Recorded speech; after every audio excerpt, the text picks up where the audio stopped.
सभागार में मौजूद सभी मीडिया बंधुओं का भी बहुत बहुत हार्दिक स्वागत करता हूं, अभिनंदन करता हूं। आज का दिन निश्चय ही निस्संदेह ही बहुत ही अति विशिष्ट दिन है। Tourist minister cabinet minister Shri Kanwar Pal ji, tourism and school education minister, उनका भी मैं अभिनंदन करता हूं। आज का दिन निस्संदेह ही बहुत ही माननीय मुख्यमंत्री जी ने व्यवस्था परिवर्तन से सुशासन की एक मनोहर यात्रा आरंभ की थी और उसके आज 9 साल पूरे होने को आ गए हैं। तो इस प्रेस वार्ता में माननीय मुख्यमंत्री जी अपने अनुभव इस बारे में साझा करेंगे। और जैसा कि आपको पता है, समय समय पर माननीय मुख्यमंत्री जी आप लोगों के माध्यम से जो सुशासन के प्रकल्प है वो जनता तक पहुंचाते हैं, तो उस बारे में भी कई नई घोषणाएं होंगी। सर्वप्रथम सर, जैसा कि हर बार का रिवाज है, ऐसे मौक़ों पर सूचना प्रसारण जनसंपर्क भाषा विभाग की ओर से एक बुकलेट तैयार की जाती है। सर, मैं बताना चाहूँगा, बुकलेट तैयार करते समय भी जब हमने सारी चीज़ें लिखी तो इतनी मोटी बुकलेट हो गई, वो 600-700 पेज में पहुँच गई। फिर हमें वो जैसे होता है गागर में सागर भरना पड़ा, और कोशिश करिए कि कम पेजेस में जितनी भी महत्वपूर्ण चीज़ें हैं उनको एक बार सबके ध्यान के लिए ले आएँ। तो मैं सबसे पहले माननीय मुख्यमंत्री जी, माननीय कैबिनेट मंत्री जी श्री कंवर पाल जी और सभी से अनुरोध करूँगा कि इस बुकलेट का लोकार्पण करें।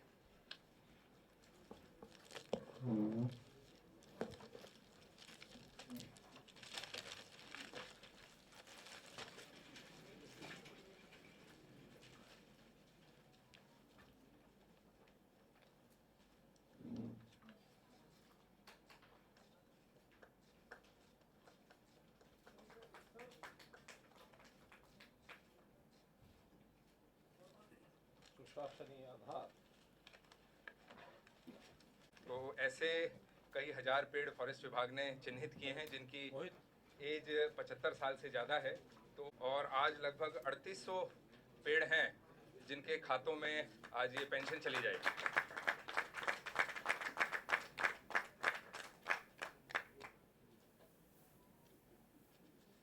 अब मैं तो ऐसे कई हजार पेड़ फॉरेस्ट विभाग ने चिन्हित किए हैं जिनकी एज 75 साल से ज़्यादा है। तो और आज लगभग 3800 पेड़ हैं जिनके खातों में आज ये पेंशन चली जाएगी।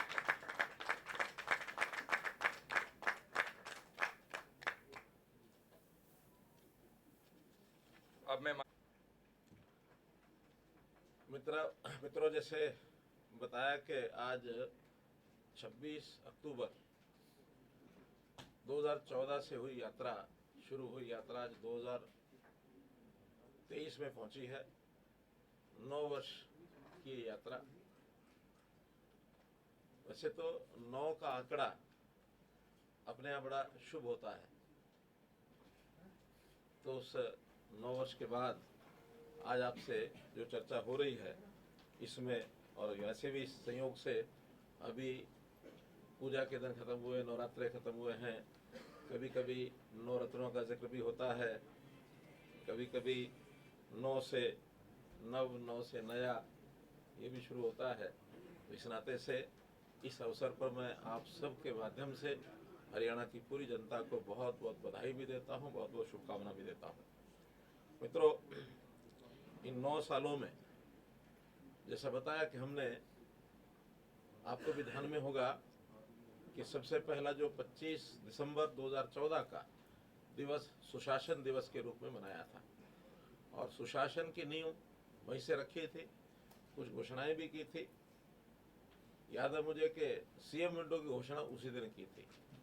जिस सीएम विंडो के बारे में आज हम कहते हैं कि लगभग 13 लाख लोगों ने अपनी शिकायतें उसमें दर्ज की, और लगभग 11.5 लाख लोगों के तो जिसको कहना चाहिए उनकी शिकायतों को डिस्पोज ऑफ किया, हल किया। कुछ पाइपलाइन में हैं, कुछ पेंडिंग भी हो जाती हैं। कभी कभी कुछ चीज़ें ऐसी होती हैं हमारे कारणों से नहीं, बाहर के कारणों से पेंडिंग होती हैं, तो उस नाते से वो सारा काम हमने किया। तो इस 9 साल में जो व्यवस्था परिवर्तन के हमने काम किए, हमने बीच में घोषणा की थी कि हमारे 5 S काम करेंगे: शिक्षा, स्वास्थ्य, सुरक्षा, स्वाभिमान और स्वावलंबन। और साथ में फिर जुड़ गया, ये सब सेवा भाव से करेंगे, सुशासन से करेंगे।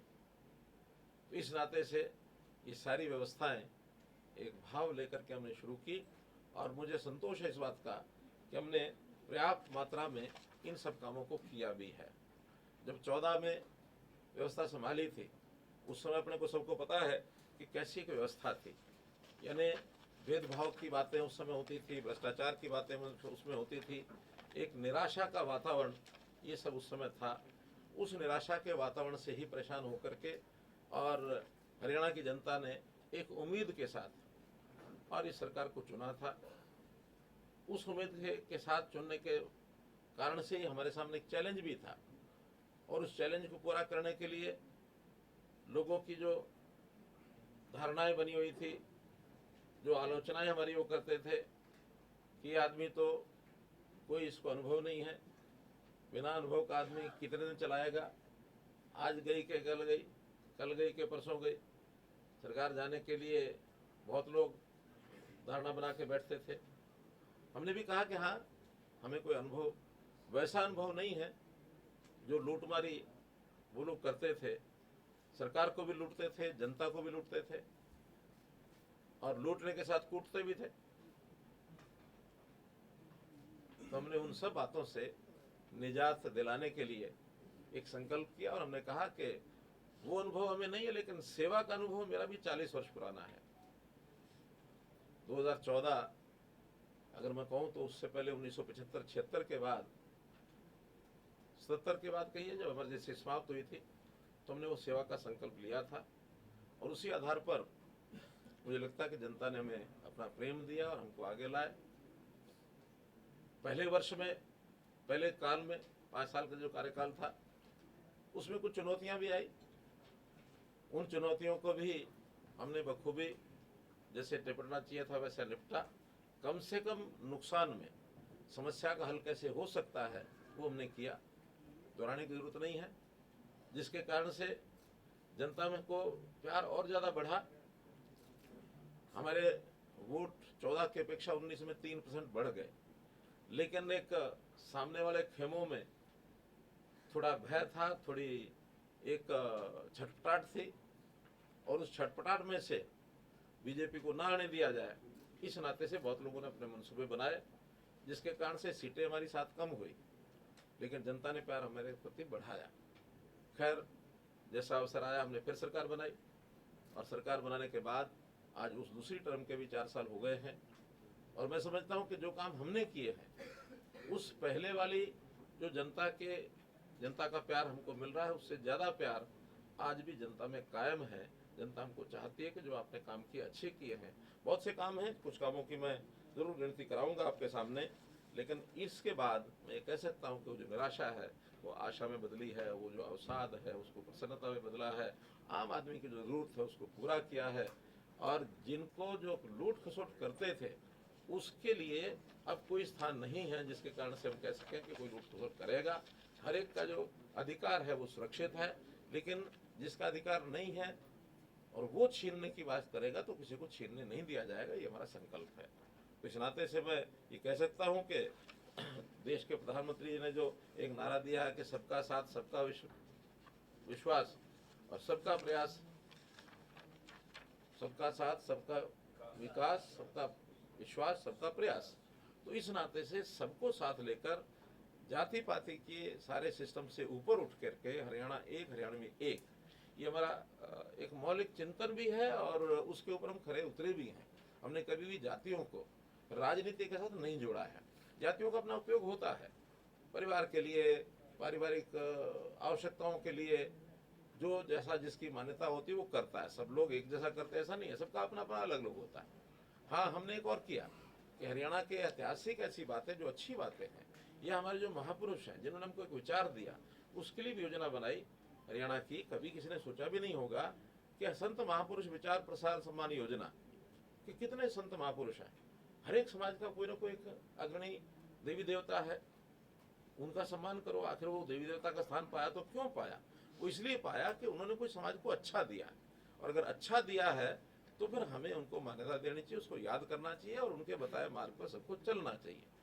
तो हमने सब जयंतियाँ बाकी सब ये मनाए, समाज के हर वर्ग को हमने अपने साथ जोड़ करके हम चले हैं। व्यवस्था परिवर्तन के जितने काम किए हैं उसके अंदर आपको पता ही है कि जैसे हमने अंत्योदय सरल पोर्टल बनाया, हर गरीब आदमी के लिए योजना हमारे उस पोर्टल पर जाकर के ले सकते हैं। 54 विभागों की 675 योजनाएं और सेवाएं ये ऑनलाइन कर दी कि किसी को दफ्तर के चक्कर ना काटने पड़े, किसी को छोटे से काम के लिए, छोटे छोटे काम के लिए भी चंडीगढ़ भागते थे। हमने ऑनलाइन ट्रांसफर पॉलिसी बनाई, आज कर्मचारी खुश है उससे, उहापोह नहीं होती है। तो इस नाते से डीबीटी की जो योजना है, यानी जितने प्रकार का लाभ समाज को मिलना चाहिए, बिचौलिए जो थे वही उसमें आड़े आते थे। जितना पैसा रिलीज होता था उसका बहुत बड़ा प्रतिशत जो है बीच में गायब हो जाता था। हमने डीबीटी की सारी योजनाएं बनाई, किसानों के लिए जो उनको पैसा दिया शायद 80,000 करोड़ रुपए के लगभग हमने किसानों को सीधा उनके खातों में डाला है। और भी जो सेवाएं हैं, चाहे स्कॉलरशिप्स हैं, चाहे अन्य प्रकार की उनको सुविधाएं हैं, उसका रियल टाइम जो उसको पैसा मिलना चाहिए, ऐसे 36 लाख जो इस प्रकार के लोग थे जिनके खातों को हमने ठीक किया है, जिसके कारण से पात्र लोगों को वो चीज़ें पहुंची हैं। और 1182 करोड़ रुपया जो कहीं ना कहीं शायद गायब हो जाता, वो उसमें से बचत हुई है कि वो तुलना हर पिछले साल के आंकड़ों से होती है। तो बहुत चीज़ों में, चाहे वो स्कॉलरशिप है, चाहे वो पेंशन है, ओल्ड एज पेंशन में देखिए कि लोग बच जाते थे, मरे हुए लोगों की पेंशन जारी हो जाती थी, उनकी लिखी जाती थी, लोग जेब में डाल लेते थे। तो एक प्रकार का जो आईटी के कारण से, एक टेक्नोलॉजी के कारण से हमने इस व्यवस्था का परिवर्तन किया। हम जड़ों से भी जुड़े हैं और हमने आधुनिकता के आधार पर टेक्नोलॉजी का सहारा लेकर के आज भी सारे काम किए हैं। तो इस प्रकार से व्यवस्था परिवर्तन का हमने काम किया है। चर्चा में बिंदु बहुत हैं, फिर भी कुछ ज़रूर मैं दोहराना चाहूँगा। हालांकि ऐसा नहीं कि इनमें से आपको पता नहीं होगा, लेकिन आज एक विशेष अवसर है। 9 वर्ष पूरे हुए हैं, तो 9 वर्ष का पूरा खाका ये जब तक सामने नहीं आएगा तब तक उसका एक कंक्रीट पता भी नहीं लगता कि आखिर 9 साल। हमको तो लगता है कल शुरू हुआ था, आज 9 साल पूरे हो गए। लेकिन 9 साल में क्या क्या क्या जब वो सारा याद करते हैं तब हमको भी संतोष होता है, और आपको भी अगर उसमें से कोई बात ध्यान में आती तो आपको ध्यान करा सकते हैं। मीडिया के लोगों का यही ध्यान है कि कोई हमारे ध्यान कराने लायक बात जरूर ध्यान कराए। तो थोड़ा सा अगर आज का कार्यक्रम थोड़ा लंबा भी चले तो उसकी चिंता मत करना,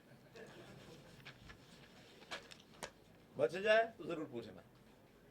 तो जैसे ऐसे ही बैठे बैठे हम याद कर रहे थे कि 9 वर्ष के 9 ऐसे काम, या बाकी सारे कामों को इसमें बांटते हुए 9 कौन से काम हो सकते हैं। डिटेलिंग बाद में करूंगा, मैं उसके 9 हेडिंग पढ़ता हूँ। परिवार पहचान पत्र 1, दूसरा बीपीएल की सीमा हमने 1 से बढ़ा के 180 की है, उसके लाभ सबको दिए। बेटी बचाओ बेटी पढ़ाओ एक और सफलता का बड़ा विषय। मेरी फसल मेरा ब्यौरा जो किसानों के लिए बहुत एक बेस बन गया है उनके सारे समस्याओं के हल के लिए। चिराई और आयुष्मान कार्ड लगभग 30 लाख से ऊपर लोगों को, परिवारों को 5 लाख रुपए का जो सलाना लाभ मिलना सुनिश्चित किया है। प्रधानमंत्री स्वामित्व योजना, फिर इसी प्रकार से नल से स्वच्छ जल हर एक रसोई में पहुंचाना। 5,791 गाँव में 24/7 बिजली देना। ई लर्निंग के लिए 5.5 लाख जो हमने टेबलेट दिए हैं, ये भी एक यूनिक हुआ है, किसी प्रदेश ने ऐसा नहीं किया है। हर जिला नेशनल हाईवे से जुड़ा है।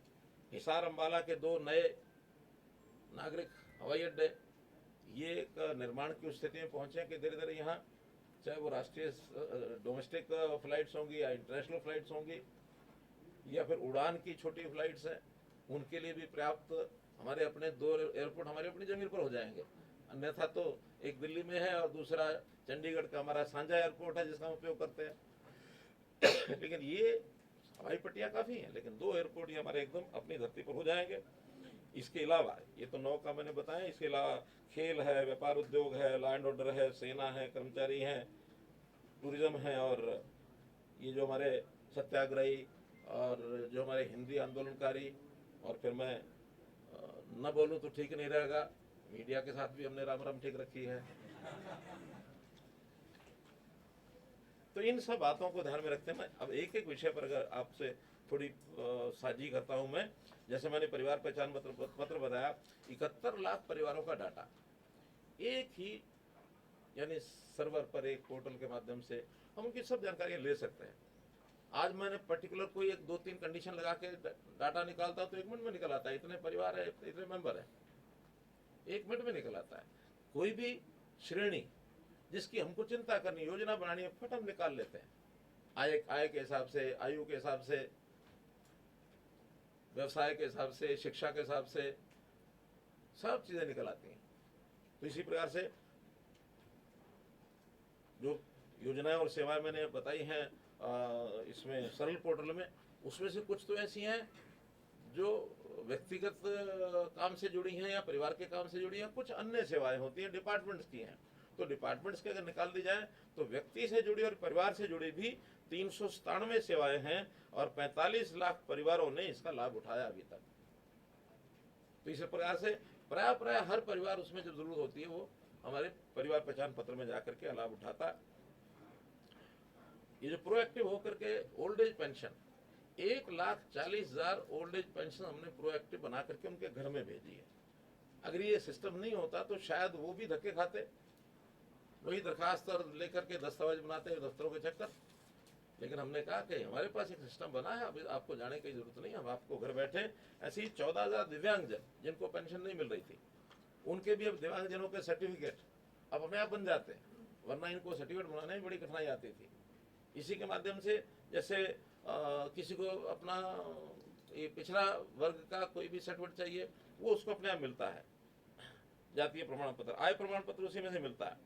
ऐसे बहुत से ऐसे काम हैं जिनको गिनाया जा सकता है। लेकिन परिवार पहचान पत्र एक यूनिक एक कार्यक्रम हमने किया है जो किसी प्रदेश ने अभी अडॉप्ट कर रहे हैं, सब उसका अध्ययन भी कर रहे हैं।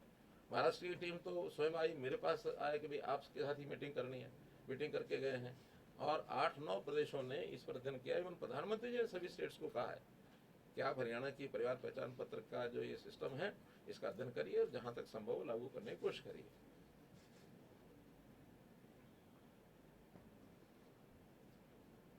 आज है ना, आज नए कुछ कर रहे हैं। हाँ, जैसे एक हमारे PSCM साहब ने बताया कि आज के दिन 42,431 ओल्ड एज पेंशन को PPP से सेवा को यानी आज भेज रहे हैं, आज भेज रहे हैं। तो आज कल से उनका काम शुरू होगा। हाँ, तो 42,000 नई पेंशन आज के दिन ये बना रहे हैं। इस पिछले महीने 2 महीने के होंगे, 2 महीने ऐसा होता है ना, जिनके 60 हो जाते हैं फिर उसकी प्रक्रिया में महीना 2 महीना लगता है, लेकिन जो प्रक्रिया सब कंप्लीट होती ही फिर बटन दबाते हैं उसको घंटे में पहुंच जाती है। और ये हर महीने तकरीबन एक बार ये पुश होता है। प्रभावी अगले महीने से 1 तारीख से, जैसे ये तो पैसे जाएंगे सर, पैसे जाएंगे इस महीने में, अगले महीने से जाएंगे। पहले तारीख 1 to 7 जैसे अभी जो वंचित परिवार हैं उनको जो सारी योजनाएं मुख्यमंत्री अंत्योदय परिवार उत्थान योजना में 7 लाख परिवार ऐसे हैं जिनको कोई ना कोई रोजगार चाहिए। एक व्यक्ति को रोजगार चाहिए, किसी में 2 करने वाले होंगे और गरीब हैं, तो उनको शायद उस लेवल के वो नहीं है कि सरकारी नौकरी प्राप्त कर सकें, वरना तो नौकरी तो सबके लिए खुली ले ही लेते। अब उनको कोई स्किलिंग करा करके और उनको लोन दिलाया जाए, कोई अपना छोटा काम करें, उद्योग करें या कहीं प्राइवेट नौकरी में जा सकते हैं उसमें खपाएं। तो इस प्रकार के इस योजना के अंतर्गत हमने उनको जब सहायता करनी शुरू की, 1 लाख का टारगेट रखा था, आपको पता 50,000 से ऊपर लोगों को ये लोन मिल चुका है और बाकी सैंक्शन हुआ, उनको जब मिल जाएगा उसकी जानकारी आपको देंगे। 50,000 लोगों को तो ऋण जो है डिस्बर्स हो गया। आयुष्मान भारत के साथ हमने योजना जोड़ी थी अपनी चिरायु हरियाणा, जो 15.5 लाख की बजाय और ये हमारी 38 लाख 38.5 लाख को लाभ मिलेगा। एक नई जो बात की है कि 3 लाख तक, 1.80 से 3 तक भी उसका 50% जो प्रीमियम बनता है वो उससे लिया जाएगा 1,500 रुपया। इसमें भी लोग जो हैं वो काफ़ी बड़ी मात्रा में आ रहे हैं और बहुत जल्दी उनको ये शुरू हो जाएगा।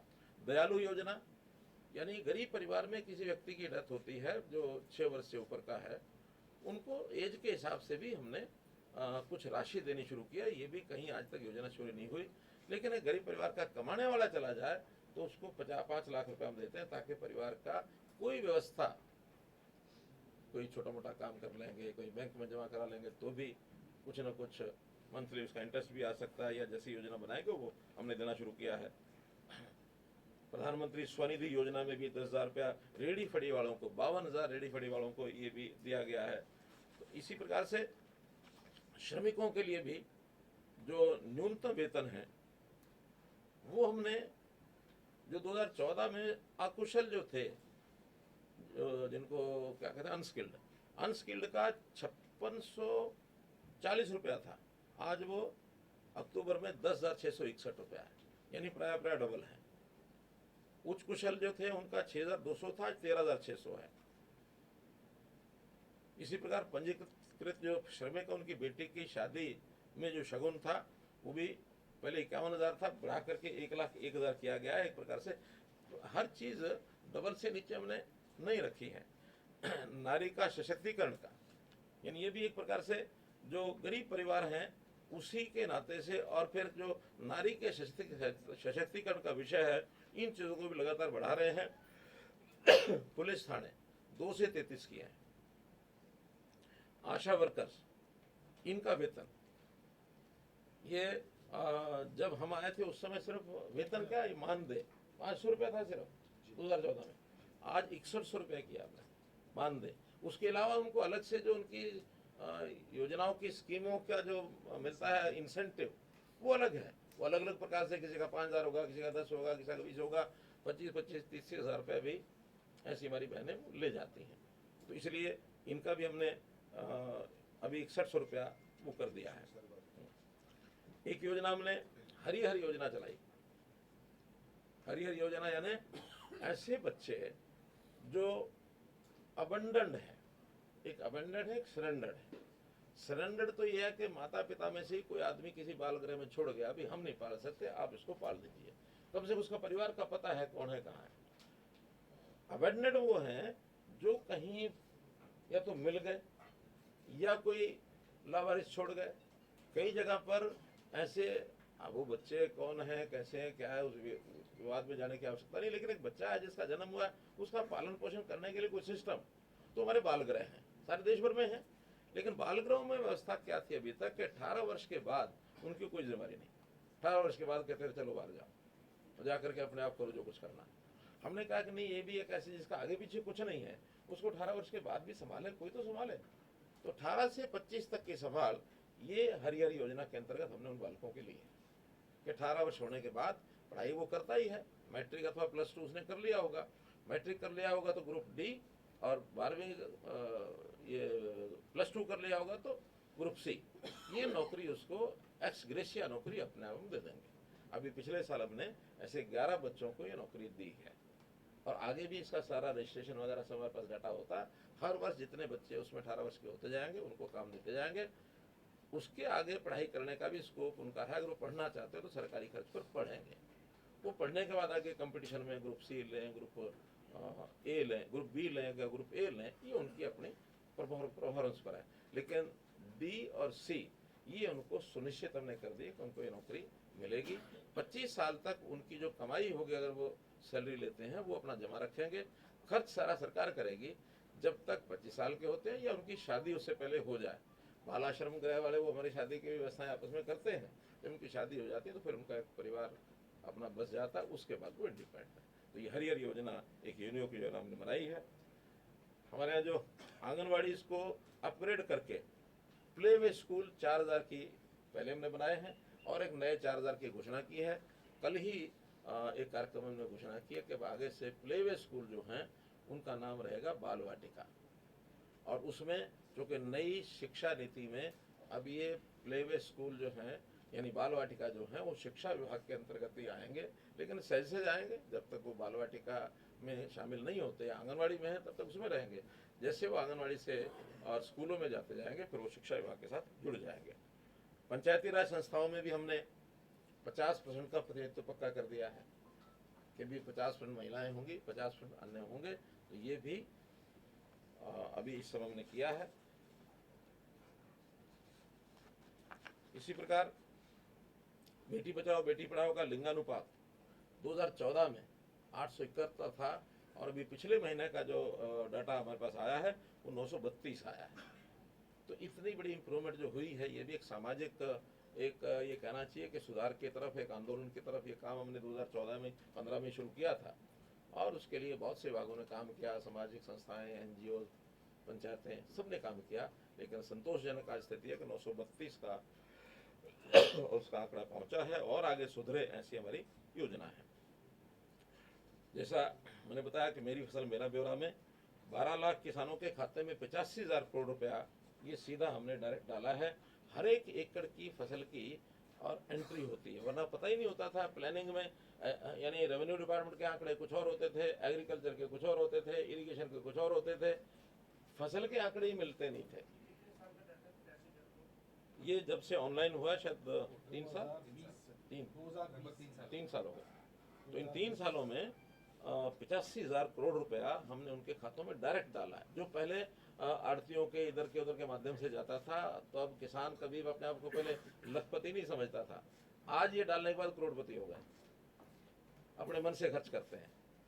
तो इनकम को बढ़ाने का एक बड़ा कारगर उपाय ये किसानों के लिए हमने किया है। प्राकृतिक आपदा 2013 में जो सिर्फ 6,000 रुपए थी, और 13 के नवंबर इन्होंने 10,000 घोषणा की थी, लेकिन उसके बाद कोई एक पैसा दिया नहीं था। हमने आते ही उसको 10,000 का 12,000 किया था, बाद में 15,000 किया। यानी जो 6,013 में था, आज वो 15,000 रुपया है। और उसके साथ साथ जो प्रधानमंत्री फसल बीमा योजना ये भी उसके बाद शुरू हुई, उसमें तो जो प्रीमियम भर के अपना कोई नुकसान का यानी मुआवजा लेता है, उसको पर्याप्त मात्रा में मिलता है। 20,000, 25,000, 30,000, 40,000 तक भी मिल जाता है। वो डिपेंड करता है कि पूरे एरिया में कैसा नुकसान हुआ, क्या फसल है, और उस क्रॉप कटिंग में किस प्रकार से उसको मिलता है। यानी 15,000 तो न्यूनतम देते ही देते हैं। तो बहुत बड़ा एक लाभ उनको मिला है। अभी तक इस 9 साल में हम इस मुआवजे में 11,000 करोड़ रुपया किसानों के खाते में डाल चुके हैं। 11,000 करोड़ रुपया, जबकि पिछली सरकार ने कुल मिलाकर के अपने 10 साल में 1158 करोड़ रुपए डाले थे। We are 10 times. वो अलग है, वो अलग है। ये सिर्फ सरकारी जो हम जो कंपनसेशन देते हैं आपदा वाले, उसमें एमएसपी पर हमको पता है कि मेन फसलें तो वही होती हैं जो सारे देश में होती है, लेकिन हमने छोटे लेवल पर भी जिनकी फसलें बहुत कम होती हैं उनको भी एमएसपी पर किया। तो 14 फसलें हम एमएसपी पर खरीदते हैं। हालांकि बहुत पूरी जरूरी होती नहीं है, जैसे मूंगफली खरीदते हैं, जैसे मूंग खरीदते हैं, जैसे तिलहन खरीदते हैं, तिल खरीदते हैं, बहुत कम मात्रा में होता है, लेकिन फिर भी हम खरीदते हैं। इसी प्रकार से जो चीज़ हम न खरीद सकें, एक फसल खास करके इसमें हमने वो जुड़ी हुई है परमानेंट, हुआ बाजरा। उसमें भावांतर भरपाई योजना कि मार्केट रेट और जो एमएसपी है उसके बीच का अंतर, ये हम किसान को देते हैं, उसके खाते में डालते हैं। और पिछले 4 साल से ये सफलतम प्रयोग चल रहा है। इस बार भी हमने 300 रुपये शायद घोषणा की है। अब धीरे धीरे एमएसपी का और बाजार भाव का गैप कम होता जा रहा है, वरना ये पहले हमने 600 किया था, फिर ये 450 हुआ था, इस बार 300 है। हम तो चाहते हैं कि मार्केट रेट एमएसपी बराबर हो जाए, सरकार को खरीदना ही ना पड़े, बाजार में ही बिक जाए। दक्षिण हरियाणा के टेल्स पर 300 टेल्स में 39 साल के बाद पानी पहुंचाया हमने, आफ्टर 39 ईयर्स। वरना तो वो नहरें तो बन गई थी, चौधरी बंसलाल जी के समय पर टेल खाले नहरें आखिर तक बना दी, पानी नहीं पहुंचा पाए। हमने उसका, हालांकि पानी हमारे पास आज भी कम है, लेकिन फिर भी योजना बनाना यानी उसका प्रबंधन करना, उसमें से ही कहीं मानो हमें लगता है ज़्यादा पानी जा रहा है उसका थोड़ा कम करना, पानी बेकार जा रहा है उसको डाइवर्ट करना, या खास करके बरसात के दिनों में पानी का यूटिलाइजेशन अच्छा हो जाए। वरना तो बरसात में तो पानी रोक ही देते थे कि बढ़े नहीं, कहीं ऐसा ना हो कि बाढ़ ना आ जाए। हमका एक एक दिन हमारा केवल 1 लाख क्यूसेक से ऊपर जब हथनीकुंड पर पानी होता है उस दिन बंद करते हैं।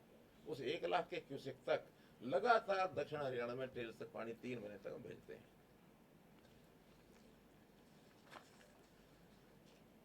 स्वास्थ्य विभाग में जैसा चिरायु और आयुष्मान का मैंने बताया ही है कि बहुत बड़ी एक सुविधा हमने दी है। साथ ही हमने मेडिकल कॉलेजेस की संख्या हर जिले में एक बनाने की जो बात थी, घोषणा सब जिलों की हो गई है। कुछ जिले पाइपलाइन में यानी अभी है, जमीनें वगैरह ली जा रही हैं, कुछ जगह निर्माण कार्य शुरू हो गया, कई जगह उसके उद्घाटन भी हो गए हैं।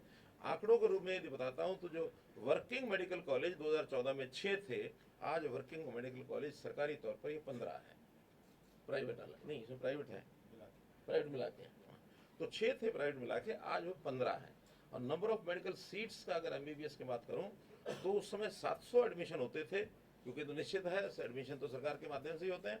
आज ये एडमिशन हो गए 2185, मोर देन 3 टाइम्स। और अब जो बाकी 8 मेडिकल कॉलेज और हैं जो भी पाइपलाइन में हैं, बन रहे हैं या घोषणा हो चुकी हैं, बहुत जल्दी उसको भी आगे बढ़ाएंगे। ये सब बनने के बाद ये संख्या 23 तो हो ही जाएगी, तब तक और हो सकता है। प्राइवेट वाले भी कुछ आने की इच्छा करते हैं। 25 मेडिकल कॉलेज अगर होते हैं तो 3,500 MBBS की सीटें आने वाले 3-4 साल के बाद हम एक्सपेक्ट करते हैं। देश का पहला आयुष विश्वविद्यालय, कहीं आयुष विद्यालय नहीं है तो श्री कृष्णा आयुष विश्वविद्यालय, ये भी हरियाणा में बनाया। आयुष को बढ़ावा देना ये हमारी प्राथमिकता है। अभी पिछले दिनों में एक जगह आया कि आयुष का बजट बहुत लगेगा इसमें, तो हमने कहा भी आयुष का बजट लगाने में आपत्ति इसलिए नहीं है कि आयुष के बाद लोग बीमार कम हों, और अगर बीमार कम होंगे तो हमारा हेल्थ का बजट कम हो जाएगा। अल्टीमेटली तो शरीर के ऊपर लगने वाला बजट, वो स्वस्थ रहें इस पर लगाना ज़्यादा लाभकारी है। बीमार हो करके इलाज कराएं, अस्पताल में जाएं, डॉक्टरों की जरूरत पड़े, वो खर्च ज़्यादा है।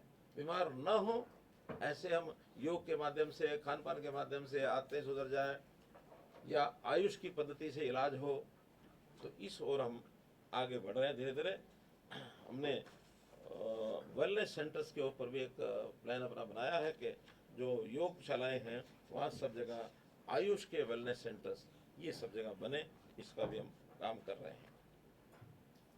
प्रधानमंत्री जी की जो स्वामित्व योजना में लालडोरा के अंदर 25 लाख ऐसे परिवार हैं जिनको अपना मालिकाना हक ये मिला है, और ये योजना चलाने वाला भी हरियाणा प्रदेश पहले हमारा इनिशिएटिव है, और सारे देश में 8 प्रदेशों में तो ये लागू हो गया है। जैसे हमने कंप्लीट कर लिया है सारा ये काम अपना, बाकी प्रदेशों में भी कंप्लीशन की तरफ बढ़ रहा है।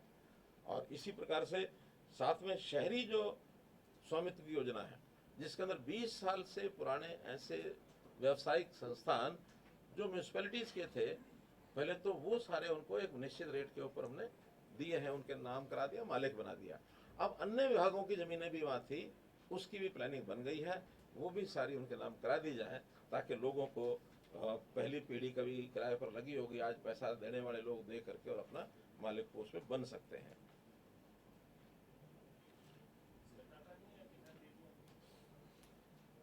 ये स्वामित्व शहरों में मोहित कितनी हो गई है? 3,500 के लगभग अभी हो गई है, उसमें से 2,900 की रजिस्टर हो गई और बाकी प्रोसेस कंटिन्यूअस प्रोसेस। वो तो लगातार अप्लाई करते हैं, फिर उनके कुछ फॉर्मेलिटीज होती हैं, उनको कोई पुरानी किराया, ऐसा भी ना हो ना कि कोई इलीगल बैठा है उसके बाद कुछ है ही नहीं, वो भी कहीं मालिक बनाओ। तो कम से कम जो ऑथराइज्ड है उनको 3,500 के आसपास है, लेकिन अभी और भी दूसरे विभागों की बाकी है। पंचायतों में हमने इंडिपेंडेंस बहुत दी है उन लोगों को, यानी डिसेंट्रलाइजेशन और उनका सशक्तिकरण, कि अपने फैसले पंचायतें अपने आप करें, नगर पालिकाएं अपने आप करें। हम उनको साल का जो बजट है वो निश्चित करके देंगे। कभी किसी सरकार ने निश्चित जो कैलकुलेटेड बजट उनको कभी नहीं पहुंचाया। हमने ये तय किया था कि 7% ऑफ SOTR वो उनको जाना ही चाहिए। दोनों मिलाकर के आबादी के हिसाब से शहर का 45% है, नगरीय क्षेत्र का वो 55% है। उसको हर गांव को, हर शहर को उसकी आबादी के हिसाब से बांटते हैं, 4 किस्तों में देते हैं। काम जो कराना है उन्होंने कराए। हमारे पास हर छोटी मोटी बात के लिए, गली के लिए, नाली के लिए, आखिरी काम लोकल बॉडीज का है, स्वच्छता का, इसका उसका। बड़े प्रोजेक्ट्स हम बनाएंगे, लेकिन छोटे काम जितने वो अपने आप करें, अपना निर्णय अपने आप करें, तो ये भी बात बने। पंचायती राज संस्थाओं में 8% पिछड़ा वर्ग A, इनको हमने आरक्षण दिया। कभी पिछड़ा वर्ग को आरक्षण ये होता नहीं था, तो हमने पंचायती राज में दिया, और शायद शहरी निकाय में भी दिया, शहरी निकाय में भी दे दिया। हरियाणा देश का पहला राज्य है यहाँ पढ़ी लिखी पंचायतों का कानून बड़े संघर्ष के साथ बनवाया। पंचायतें पढ़ी लिखी होनी चाहिए, अंगूठा टेक सिस्टम खत्म करो। तो इस नाते से गाँव का भी इसमें एक बहुत बड़ा लाभ होने वाला है। सफाई कर्मचारियों का जो 8100 रुपया था, आज 14,000 रुपया ग्रामीण क्षेत्र में हम दे रहे हैं। चौकीदार का जो 3500 रुपया था, आज 11,000 रुपये दे रहे हैं। मनरेगा की मजदूरी जो 214 रुपया थी, आज 357 है। हालांकि ये केंद्र के साथ हर एक प्रदेश का एक सिस्टम है बना हुआ, वही तय करते हैं, लेकिन फिर भी किस जगह महंगाई और बाकी सब देख करके स्टैंडर्ड ऑफ लिविंग के हिसाब से तय होता, तो ये 357 रुपया ये भी सारे देश में सबसे ज़्यादा है, क्योंकि इनकम के हिसाब से भी हरियाणा के लोगों की इनकम अच्छी है। तो उस नाते से ग्रामीण क्षेत्र के अंदर 31 लाख घरों में नल से स्वच्छ जल ये पहुंचाया है, और इसमें भी शायद हमारा सेचुरेशन हो गया। हाँ, साल पहले। ये हमारा सेचुरेशन, हालांकि इसका टाइम लिमिट 25 तक की है। हमने 22 टारगेट रखा था और 22 में हमने ये पूरा कर लिया। और इसी प्रकार बिजली जो मैंने बताई 24 घंटे बिजली, ये भी 5800 गाँव के अंदर सीधी पहुंच गई है। शहरी निकाय के नाते से अनधिकृत कॉलोनियों का विषय इसके बाद भी में आएगा, एक आज भी कुछ करने वाले हैं, लेकिन अभी तक जो योजना हमारी बन गई है उसमें 2547 ऐसी अनधिकृत कॉलोनियाँ जो या तो हो गई हैं या रजिस्टर्ड है, जो आगे उसमें होने वाली हैं, लेकिन इन सबको हम इस वर्ष के अंदर पूरा करेंगे। इतना बड़ा अभियान अनधिकृत कॉलोनियों का ये कभी नहीं चलाया था। अगर पहले की भी थी तो केवल शहरी इलाके में की थी। अब हमारी लगभग 1000 के आसपास कॉलोनी ऐसी हैं जो शहरी जो लिमिट है उससे भी बाहर दूर बनी हुई है। किसी गांव, बड़े गांव के आसपास बन गई, और गांव वाले कई बार वो नगरीय इकाई बढ़ाना नहीं चाहते, पंचायत रखना चाहते हैं, फिर भी वहाँ कॉलोनी विकसित हो गई। सुविधाएं उनको भी चाहिए। कई बार कस्बों के आसपास इतनी दूर है कि सारा शहर के अंदर मिलाया नहीं जा सकता। तो ऐसी भी कॉलोनियाँ हैं जिनको हम अधिकृत करा रहे हैं। उन सब का भी आज बाद में सारा मैं बताऊंगा। शहरों के अंदर मेयर और अध्यक्ष का सीधा चुनाव, ये कभी सोचा पर नहीं था, लेकिन हमने उसको सीधा कराया है। और मतलब इसमें मुझे कहने में कोई आपत्ति नहीं है। इसके कारण से एक बहुत बड़ा भ्रष्टाचार का एक खेल खेला जाता था मेयर के और अध्यक्ष के चुनाव में, वो सब चौपट हो गया, उसको हमने खत्म कर दिया। 4 बड़े शहरों में डेवलपमेंट अथॉरिटीज बनाई हैं, पंचकुला, सोनीपत, फरीदाबाद और गुरुग्राम। तो डेवलपमेंट अथॉरिटीज ये अलग से, यानी जो एमसीजी के या जो म्यूनसिपल कमेटी या नगर निगम के लेवल के कामों से ऊपर के काम हैं, बड़े काम, बड़े हाईवेज हैं, बड़े एलिवेटेड रोड्स हैं, पुल हैं, ये सब, या स्टेडियम्स हैं। तो ऐसे बड़े काम जो हैं वो सारे डेवलपमेंट अथॉरिटी कराएगी। वो जो काम अभी तक या तो HSVP कराता था या कहीं और विभाग उसमें लगते थे, लेकिन अब अलग से डेवलपमेंट अथॉरिटी उनकी बनाई और बहुत अच्छा। कम से कम फरीदाबाद, सोनीपत सबसे पहले शुरू हुआ था, गुरुग्राम, तो बहुत अच्छा एक विकास आप लोग सब देखते ही हैं, वो उसके कारण से निकला है। फरीदाबाद भी अच्छा काम कर रहा है, सोनीपत में शुरू हो गया है, पंचकुला में शुरू हो गया, और 5वां वो हमने हिसार के अंदर भी इसको घोषणा की है, बहुत जल्दी उसका गठन भी हो जाएगा।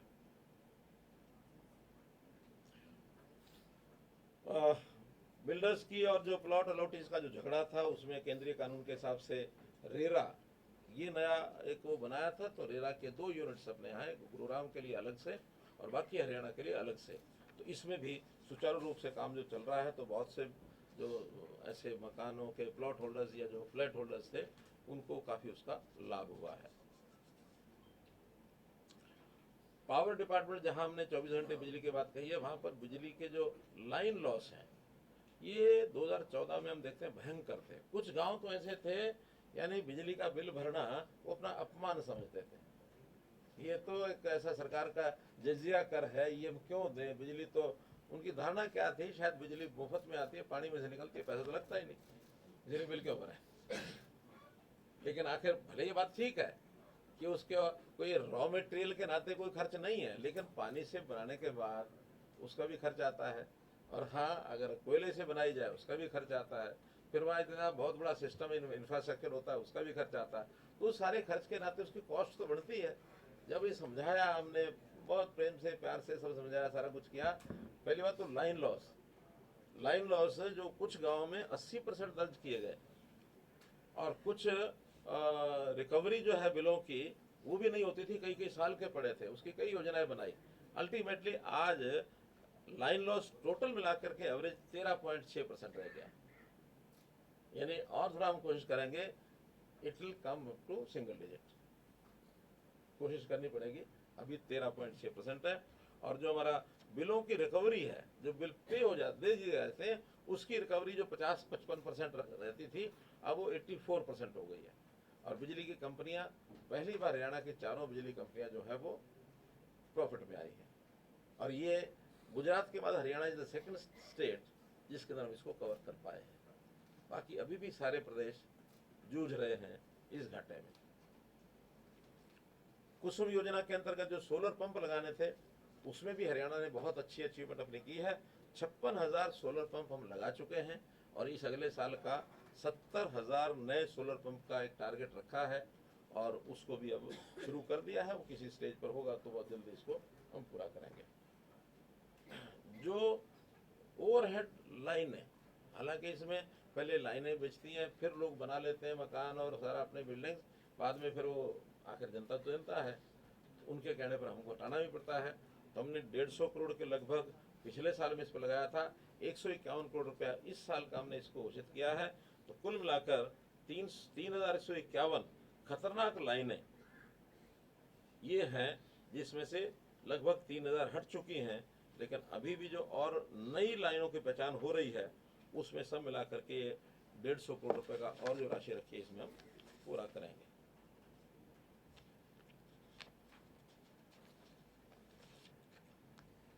ई लर्निंग की जैसे मैंने बात कही, 5.5 लाख टेबलेट्स जो दिए हैं, और भी शिक्षा के अंदर चाहे वो हमारा मानो ऑनलाइन स्थानांतरण नीति तो उसमें ही बता दी मैंने, सुशासन में बताई है।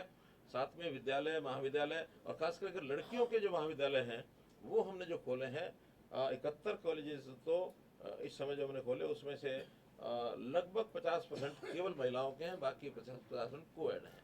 20 किलोमीटर के अंदर एक कॉलेज जरूर होगा, ऐसा वो दायरा, वो हमारा टारगेट जो है उसको हमने पूरा किया है। पलवल में दुधोला गांव में विश्वकर्मा कौशल विश्वविद्यालय, ये भी अपने आप में एक यूनिक एक कार्यक्रम चला, हालांकि और भी प्रदेशों में है ये, लेकिन हमने उसमें नया विश्वविद्यालय बना करके कौशल के माध्यम से लोगों को रोजगार मिले, वो भी अपना एक अच्छा कार्यक्रम अपना चल रहा है। बीटेक और जो इंजीनियरिंग और मेडिकल कॉलेजेस की आगे चल करके एजुकेशन स्थानीय भाषा में हो अर्थात हिंदी में हो, तो इसमें पहले चरण में बीटेक का जो 3 विश्वविद्यालयों ने अपना पाठ्यक्रम शुरू कर दिया हिंदी में, आगे चल करके और चीज़ों में भी हो। ये नई जो राष्ट्रीय शिक्षा नीति है उसका एक हिस्सा है कि हर प्रदेश अपनी अपनी स्थानीय भाषाओं में ऐसे जो कोर्सेज हैं, हाईली प्रोफेशनल कोर्सेज, क्योंकि देश दुनिया में बहुत ऐसे देश हैं, जरूरी नहीं कि सब अंग्रेजी में पढ़ाते हैं, अपनी अपनी भाषाओं में पढ़ाते हैं। जापान के अंदर सब जापानी में होता है, कोई अंग्रेजी में नहीं होता है। मुझे लगता है चाइना में शायद चाइनीज में ही होगा, कोई अंग्रेजी में नहीं है। लेकिन हम चूँकि कॉलोनियल एक उस सारे सिस्टम के एक पार्ट होने के नाते वो अंग्रेजी का जो भूत है वो भी उतरा नहीं है, लेकिन बहुत जल्दी हमको ये उतारना है।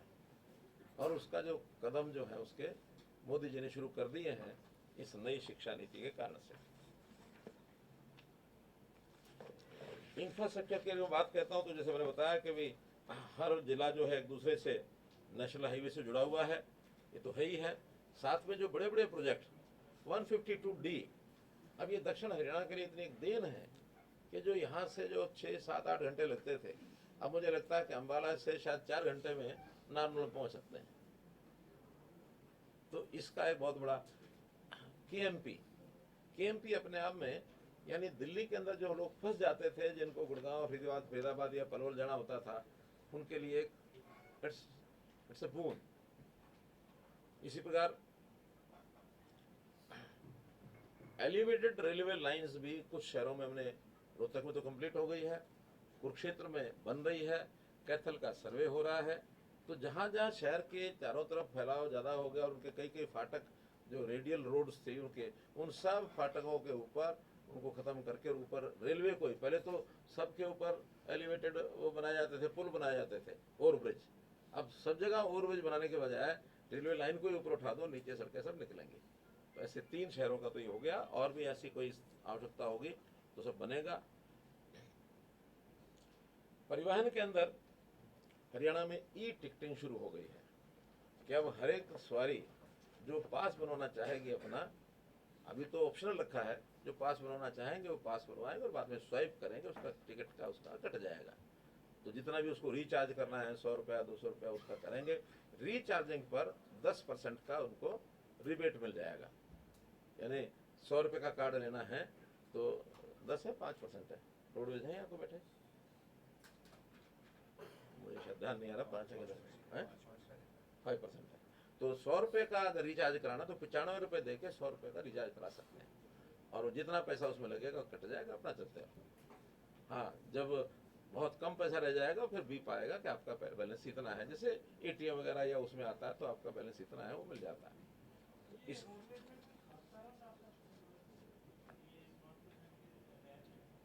रोडवेज नहीं, लोग इस पर आए, एक इंसेंटिव है कि लोग कैश की बजाय, मेट्रो में भी तो देते ही, मेट्रो में भी देते हैं कि कैश की बजाय अगर कार्ड से आता है तो इससे सबका समय बचता है, उसका भी समय बचता है, जेब से पैसे लाएगा, टुट्टे पैसे नहीं होंगे, फिर वो कंडक्टर अपनी जेब में रख जाएगा, पकड़ नहीं बाद में देता हूँ, बाद में सवारी उतर गई, 2-4-5 रुपये भूल गया, और पैसे छूटे होते भी नहीं आजकल मुझे नहीं लगता कि 1 रुपए का नोट पिछले साल भर में किसी ने देखा होगा, है?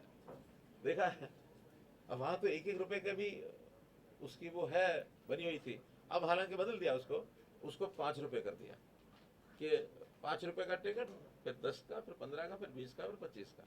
लेकिन ये है जो कैश देंगे, और जो कैश नहीं देंगे उनका जो एक्चुअल किलोमीटर के हिसाब से रेट होगा, स्वाइप करने के बाद उतना ही कटेगा, रुपए पैसे में कटेगा। और इसमें एक बड़ा लाभ और हो रहा है, अभी तक ये जो फ्री ट्रैवलिंग वाली जो कैटेगरीज हैं, लगभग 39 कैटेगरीज हैं, इसका रोडवेज का और सरकार का एक द्वंद्व चलता रहता है। वो कहते हैं फ्री वाले आपके इतने 100 करोड़ रुपए तो फ्री वाले ट्रैवल कर गए, और फिर उनका घाटा हो गया। हम कहते इतना घाटा क्यों हो गया? वो कहते घाटा उनके कारण से फ्री ट्रैवल किया। वो कहते हैं फ्री ट्रैवल ज़्यादा था, हम कहते घाटा ज़्यादा है। तो अब कम से कम फ्री ट्रैवल वालों को सबको पास मिलेगा, लेंगे कुछ नहीं, लेकिन स्वाइप होकर के उसका रिकॉर्ड हो जाएगा, इस आदमी ने साल भर में इसका इतना उपयोग किया।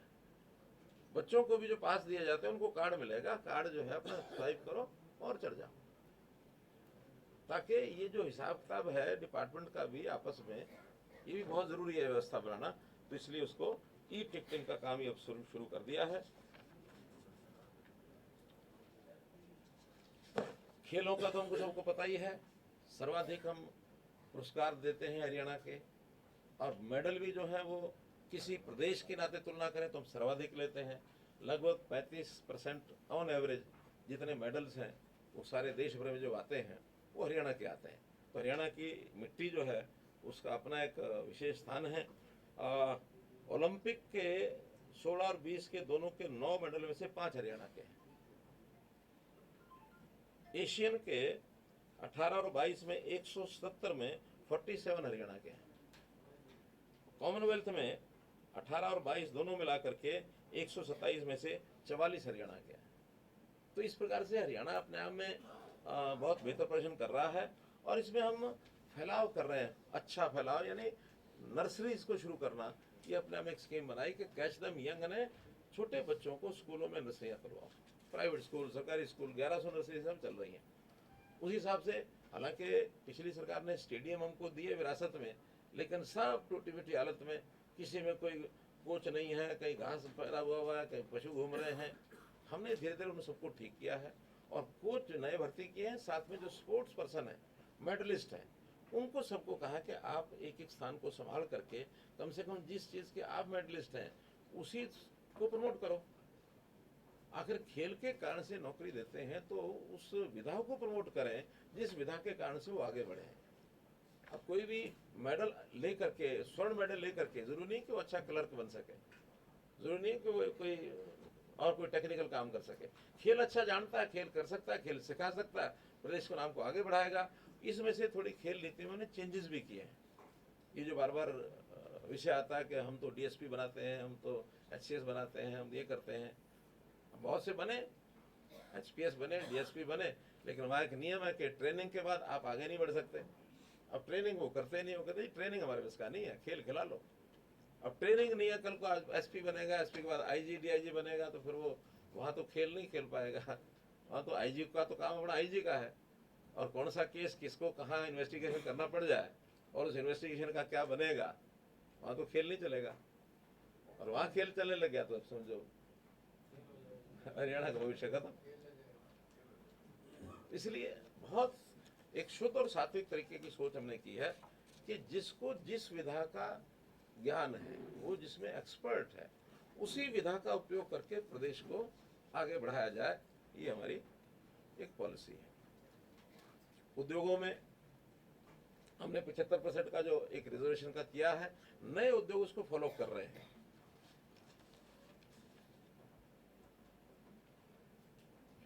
बहुत अच्छा ये समाचार मिला है कि बिजली मंत्रालय भारत सरकार जो हमारा यमुनानगर में एक 800 मेगावाट का एक थर्मल और लगना है, उसकी परमिशन भारत सरकार ने दे दी है। लगभग 5500 करोड़ रुपए में इस प्रोजेक्ट को जनवरी 24 के अंदर अवार्ड कर दिया जाएगा। एक अच्छा उसके अंदर समाचार ये मिला है। तो ऐसे उद्योगों में 75% का जो आरक्षण वो नए उद्योगों ने शुरू कर दिया है देना, क्योंकि हमने इंसेंटिव रखे हैं कि हरियाणा के आदमी को रखोगे तो ये इंसेंटिव भी देंगे, और उसके कारण से एक अच्छा इंसेंटिव है। उनका भी लालच ये होता था कि बाहर के प्रदेश के कम सैलरी में लोग आ जाते थे और यहाँ के प्रदेश का आदमी उतने कम सैलरी में जाने के लिए तैयार नहीं है, तो फिर हमने उनको इंसेंटिव दिया, तो यहाँ के लोगों को लगाने के लिए वो तैयार हो गए हैं और काफ़ी अच्छी मात्रा में जा रहे हैं। इसके लिए एक पोर्टल बनाया है और जल्दी लागू हो जाएगा। निष्पक्ष और पारदर्शी भर्ती, इसकी कहानी किसी को बताने की जरूरत नहीं है कि कैसे कैसे भर्तियां पहले होती थी।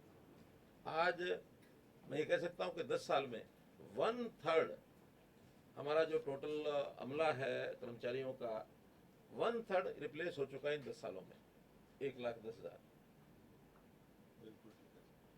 और अगले 5 साल में, अभी तो 10 साल में किया है, अगले 5 साल में 1/3 और भी कर देंगे।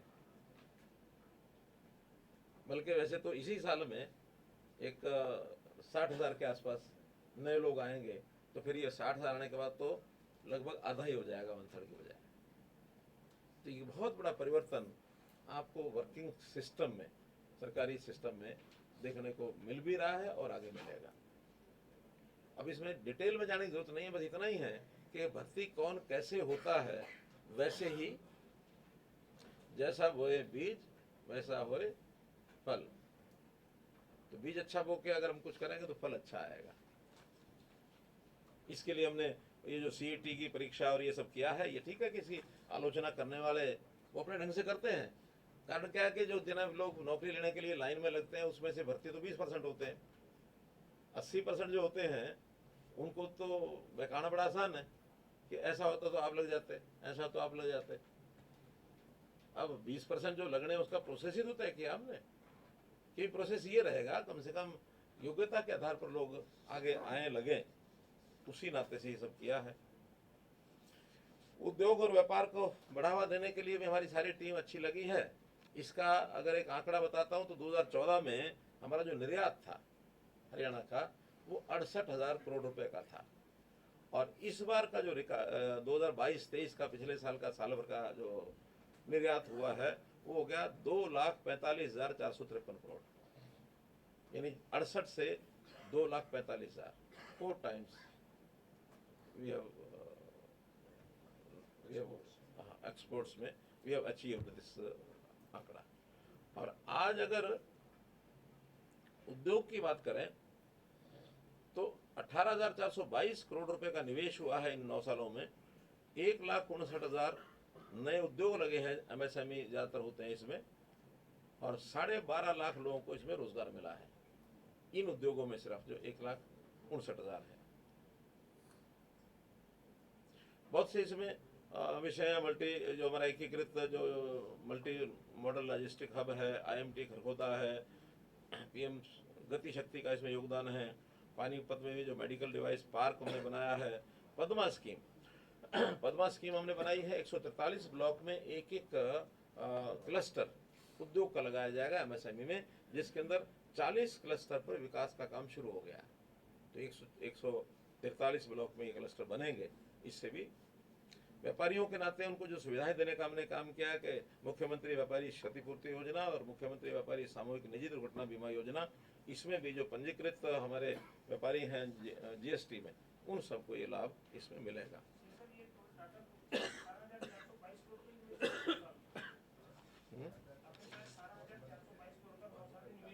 18,422 करोड़ का ये प्राइवेट उद्योग में हुआ।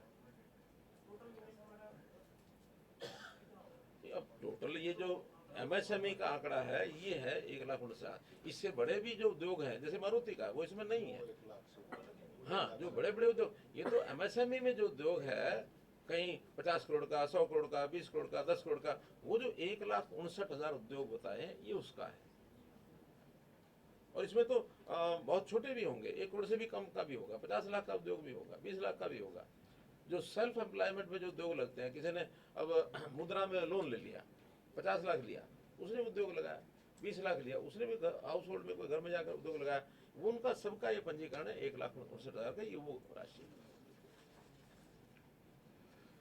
कानून व्यवस्था के नाते से डायल 112 ये एक उल्लेखनीय उपलब्धि है हरियाणा की। 650 हमारी जो गाड़ियां हैं वो इसके साथ पहले चरण में अटैच हुई थी, बाद में बढ़ाने की बात थी, और इसका जो एवरेज टाइम है इसकी बहुत सुधार हुआ है, अब औसत है 8 मिनट की। कोई भी व्यक्ति 112 के ऊपर डायल करता है तो कहीं 12 मिनट, कहीं 6 मिनट, कहीं 7 मिनट, कहीं 9 मिनट, कहीं 10 मिनट, एवरेज 8 मिनट में गाड़ी जो है उस व्यक्ति के पास पहुंच रही है। और ये सुरक्षा के नाते से बहुत ही एक अच्छा पहल एक है।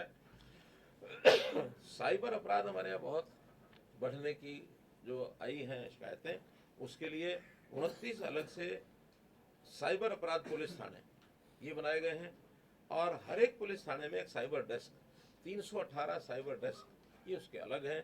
एक बहुत बड़ा ऑपरेशन भी आपको पता है पुराना के अंदर एक दिन का 5,000 पुलिस के लोगों को लगा के हमने किया था, उससे काफ़ी फर्क पड़ा है, चीज़ें शिकायतें आनी कम हुई हैं महिलाओं की, और ये सब मैंने आपको पहले बता ही दिया है। पूर्व सैनिकों के लिए हमने भूतपूर्व सैनिकों के लिए सैनिक और अर्धसैनिक कल्याण विभाग इसको गठित किया है। इनके भी सब जो डाटा है हमने इकट्ठे किए हैं, इनकी भी जो राशि है अनुग्रह राशि उसके अंदर भी बढ़ोतरी की है। कर्मचारियों में 7वां वेतन आयोग, ये हमारा देश का पहला राज्य है जिसने 7वां वेतन आयोग जो है इसको लागू किया था। और जो नई एक्स ग्रेशिया स्कीम 52 साल की उम्र से पहले अगर निधन हो जाए तो उसको नौकरी का प्रावधान ये हमने आकर के किया है। और इसी प्रकार से हरियाणा कौशल रोजगार निगम, इसमें भी एक बहुत बड़ा परिवर्तन आया कि जो ठेकेदारों के माध्यम से जो होती थी एक एक्सप्लॉयटेशन युवकों की, देना कुछ लिखवाना कुछ दिखाना कुछ, तो ऐसी अलग अलग प्रकार से जो चीज़ें मिलती थी और कमीशनें और सारा जो चलता था वो सब बंद हो गया। अब जितने नए आवश्यकता सरकार की होगी, बोर्ड कॉर्पोरेशन कहीं भी, वो हरियाणा कौशल रोजगार निगम के माध्यम से होगी। उसकी निश्चित सैलरी वो हमने कर दी है और हर वर्ष उसमें बढ़ोतरी करने का प्रावधान है। जो लोग पहले हिचकिचा रहे थे कि हम HKRN में नहीं जाएंगे, आज वो सिफारिशें कर रहे हैं कि नहीं हमको भी HKRN में डालो, हमको भी HKRN में ले जाओ। ये कर्मचारियों में एक चर्चा वातावरण बन गया है, देखेंगे उसका कितना करना। लेकिन अभी भी 1 लाख से ज़्यादा लोग तो पोर्ट हुए जो पहले से लगे हुए थे, और नए भी मेरे ख्याल कोई 25-28 हज़ार कितने लगभग 25,000 के लगभग नए लगे होंगे। लेकिन जो पुराने थे, जो पहले ठेकेदारों के लगे हुए थे, जिनके कॉन्ट्रैक्ट बाकी बचे थे या जिनका आगे बढ़ाने की जो ठीक लगा डिपार्टमेंट में आगे बढ़ा दिए, उन सबको भी अब HKRN में पोर्ट कर लिया। ऐसा मिला करके 1.25 लाख से ऊपर लोग उसके ऊपर रजिस्टर्ड अब हो गए हैं। कर्मचारियों में एक बड़ी मांग थी SC समाज की, खास करके जो रिजर्वेशन इन प्रमोशन, वो हमने प्रावधान कर दिया है और उसमें भी कुछ विभागों ने अपनी लिस्टें निकाल दी हैं, और ये भी एक नया एक आयाम जो हमने वो किया है। अभी DA की जो किस्त है सेंट्रल गवर्नमेंट ने 42% से 46% कर दी है, तो उसको अभी तक तो हमने नहीं इसको बढ़ाया था, लेकिन क्या आज ही घोषणा करनी है? जुलाई से होने जब मर्जी कर दो है तो ठीक है। इसको 42 से 46% जुलाई 2023 से ही लागू करने की मैं घोषणा करता हूँ, और जो इसके एरियर हैं यानी जुलाई से जो सितंबर तक के, उनको भी दिसंबर के महीने में दे दिया जाएगा। 42% से DA, 42 से 46, 4% बढ़ाया है ना DA, तो पहले 42 था वो 46 हो गया।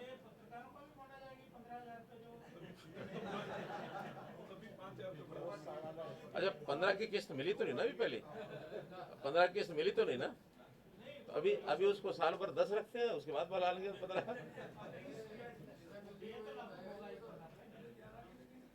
चलिए, इसमें लगभग 3.5 लाख एम्प्लॉइज हैं, उसका इसमें लाभ होगा। हमारा टूरिज्म डिपार्टमेंट और संस्कृति पुरातत्व विभाग, इन्होंने भी काफ़ी छलांगे लगाई हैं। जैसे टूरिज्म में कई प्रोजेक्ट्स हमारे जो शुरू हो गए हैं। कुरुक्षेत्र का शुरू हुआ है, मोरनी में शुरू हुआ, कौन सा टिकरताल।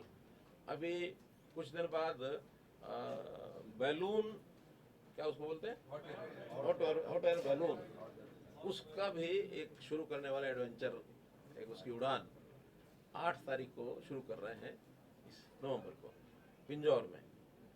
और एक इसी प्रकार का जो केंद्र है वो हथनी कुंड में जो बैराज है, वहाँ जो पानी है, वहाँ भी कुछ समय के बाद वहाँ शुरू किया जाएगा। और जैसे संस्कृति और पुरातत्व विभाग में हमें मालूम है कि अंतर्राष्ट्रीय गीता जयंती हर वर्ष शुरू होती है, ये भी हमने आकर के इस लेवल पर लेके आए, अंतर्राष्ट्रीय स्तर पर दूसरे देशों में भी जाकर के कर रहे हैं। कैलाश मानसरोवर यात्रा जो है, इसको भी तीर्थ यात्रियों को वार्षिक वित्तीय सहायता दी जाती है। राखी गढ़ी का भी बहुत एक बड़ा सेंटर वहाँ बन गया है, उसमें संग्रहालय और जो विवेचन केंद्र, उसका निर्माण अभी चल रहा है और बहुत जल्दी उसका उद्घाटन करने के लिए आप लोगों को भी वहाँ निमंत्रण दिया जाएगा। और 22 एकड़ जमीन के ऊपर अम्बाला छावनी में जो प्रथम स्वतंत्रता संग्राम में शहीद स्मारक जो बनना है, वो किन्हीं कारणों से बीच में रुका था, लेकिन दोबारा से उसका टेंडर हो करके उसको जल्दी शुरू कर देंगे। अरावली सफारी पार्क 10,000 एकड़, ये भी अपने आप में एक इतना बड़ा यूनिक कार्यक्रम है, इसमें बहुत लोगों को रोजगार भी मिलेगा और हमें मुझे लगता है कि उसकी इकोनॉमी में भी अच्छा खासा हमको उसका लाभ मिलने वाला है, ऐसा मैं मानकर चलता हूँ। अग्रोहा में खनन का कार्य, इसकी परमिशन हमको मिल गई है। जो उत्खनन ऐसे पुरातत्व के जो अवशेषों का होता है, जैसे राखी गढ़ी चल रहा है, ऐसा ही अग्रोहा में करने का भी हमको मिल गया, बहुत जल्दी उसको भी शुरू कराएंगे। हिंदी आंदोलन सत्याग्रही और आपातकाल पीड़ित, ये जो हमारे बंधु हैं, अब उनकी ओर से भी ये विषय आया कि पत्रकार ज़्यादा प्यारे हैं आपको, हमारी चिंता नहीं है। और मैं आज ये भी घोषणा करता हूँ कि उनको भी 10,000 की बजाय 15,000 रुपया दिया जाएगा पेंशन का। ज़्यादा नहीं है, 450 है दोनों को मिला के। तो इनको भी अगले महीने से 10 की बजाय 15,000 रुपया